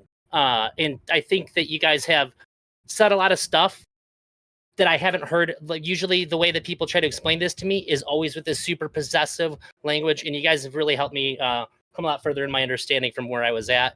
And that's really meaningful for me. That's why I picked the people that I picked tonight. Rezzivaer, you did an amazing job you're the one person who I was like, I need him on here for this specific reason. And when things got like a little too wacky, you were like, hold on. Let's just bring it right back. You were perfect for that. I just want to say thank you because there was a moment where I was like, you nailed it. You nailed exactly what I had you here for. I definitely went ahead and like hydroplaned us into the can we shove penis into butthole debate, but I will take the But that was fun. And we were getting close to the end, so it was nice to spice it up a bit. So yeah, I just wanted to thank you guys before going to closing statements because this one was like really, it was for me to get a better understanding. I'm going to go top to bottom, left to right order for closing statements. Brittany, Simon, we've never met before. It was really nice to meet you. You're an absolute delight. Thank you very much for being here. Thank you for having me. I had a lot of fun. I'm just getting used to panels. So I've been on the internet a long time, but panels give me like usually anxiety, but I felt pretty relaxed in this one. So that was really nice. I want to say that there's like two ways I think of jealousy. The reason I can love it is that it gives me an opportunity for communication. And the reason I hate it is sometimes it stifles communication. So I have this focus of wanting to encourage communication, and that starts with creating a safe space for your partner to even be jealous in the first place. I do think there's a part of society that might encourage it in like toxic music, but in other parts where I've come up in, you're actually kind of looked down on for feeling those feelings. And so I just want to encourage people to like create a safe space for their partners or their family or their friends or their siblings to say, hey, I think I'm like jealous and I'm afraid and I'm anxious and I just want to be reassured. And I also want to work on this if I need more than just reassurance, right? Because I think jealousy is a spectrum from like slight reassurance needing to I need to talk to a professional because now I'm looping, right? So don't be afraid to admit you're jealous because honestly, it's just an emotion. It comes and goes, right? It's not the end of the world. All right. Thank you. Thank you very much, Brittany. Krys, I know that you moved a lot of stuff to be here tonight. I really appreciate it. Go ahead and send us off. Oh, and so let us know where to find you. Yeah, sure. I think I'll more or less just repeat my opening statement and add a few bits and bobs to it. So, jealousy can come from two places, right? One of them being insecurity, another being just like your regular normal emotion. You want less of that first one, you want that second one under control, and you want to build yourself up as like a healthier and stronger individual so you feel less insecure and then you can have a better time in general, right? Jealousy is way the fuck more complex than what you can get into on a 6-person panel. I'm here to mostly just enjoy the back and forth and open up networking opportunities and to remind everyone to always take online relationship advice with a grain of salt. It's 3 a.m. over here. I have work in 6 hours. I wish to go to sleep. And yeah, my name is Krys. I go by Krys Speaks Everywhere. Krys is spelled Krys. I tend to talk about relationships, sexual kinks, and all sorts of really flavor of the week social happenings / drama. So yeah, and talk to your partners. They're also human beings. You'll be fine. Thank you very much, Krys. Rezzy, you gave one, but if you want to redo it, feel free. Go on. No, all right. Yep. Smeth. Jealousy sucks when we experience it from other people. It sucks when we experience it ourselves, but we're always probably going to have it in some contexts. So I think you just have to be comfortable talking about it and I think you should think about why. And try to, like, the most healthy conversation if you're experiencing it is talking about it with your partner about, like, well, what is it about this thing that's making me jealous? What is it about you talking to your mom that makes me, like, fucking have a meltdown? And that's, if you have that conversation, you can't be doing too much wrong. That's really nice, Smeth. Thanks. Where to find you? Real Smeth on YouTube. Okay, yeah, it's the same on Twitter too. Yeah. All right, Smeth, thank you very much. Stardust, thank you for being here. I appreciate you always. Give us your closing statements and let us know where to find you. Yeah, I'm Stardust. You can find all of my links at stardust.rip or stardust.rip.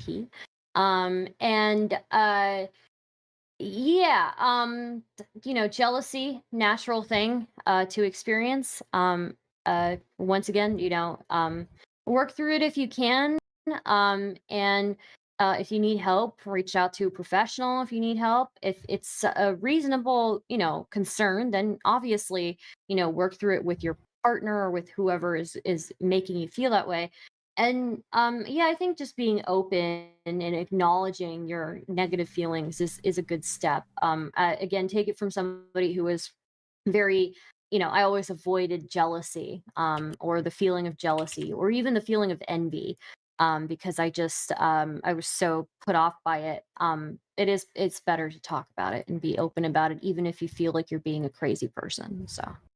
And also, I am disgusted with males for putting their penises in their butts.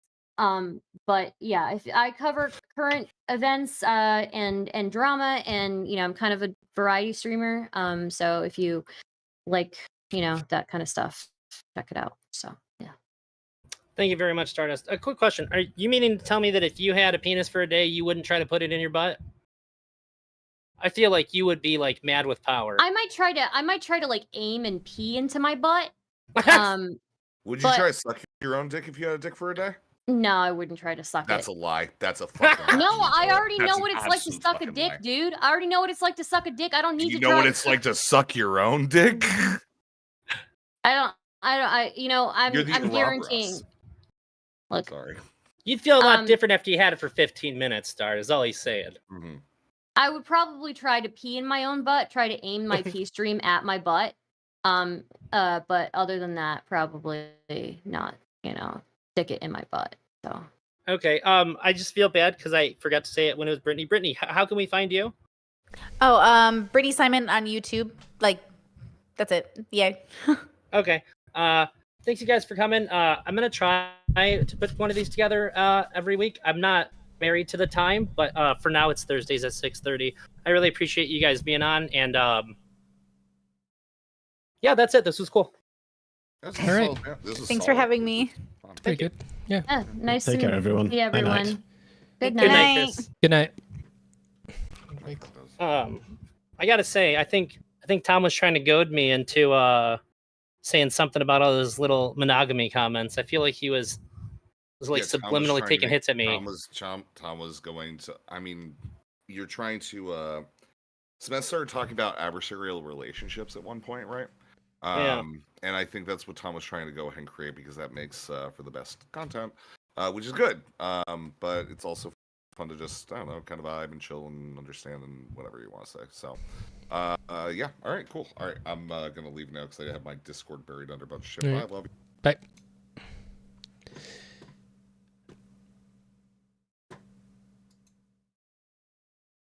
All right.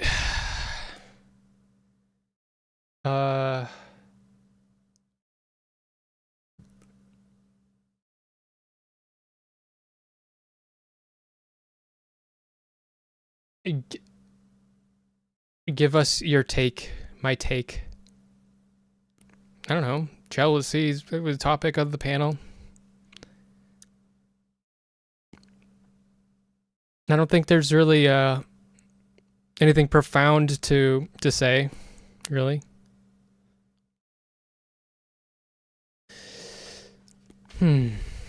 Okay.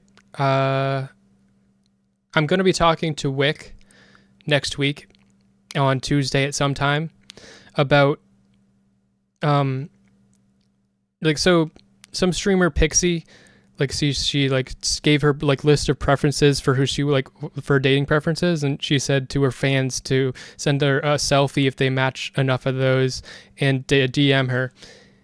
And I said that that's not a healthy way to engage with your fans or a healthy way to start a relationship. And Wick disagrees with me. Yeah, I think that that's a really bad way to engage with your fans. It's like, if you want to be like seen like your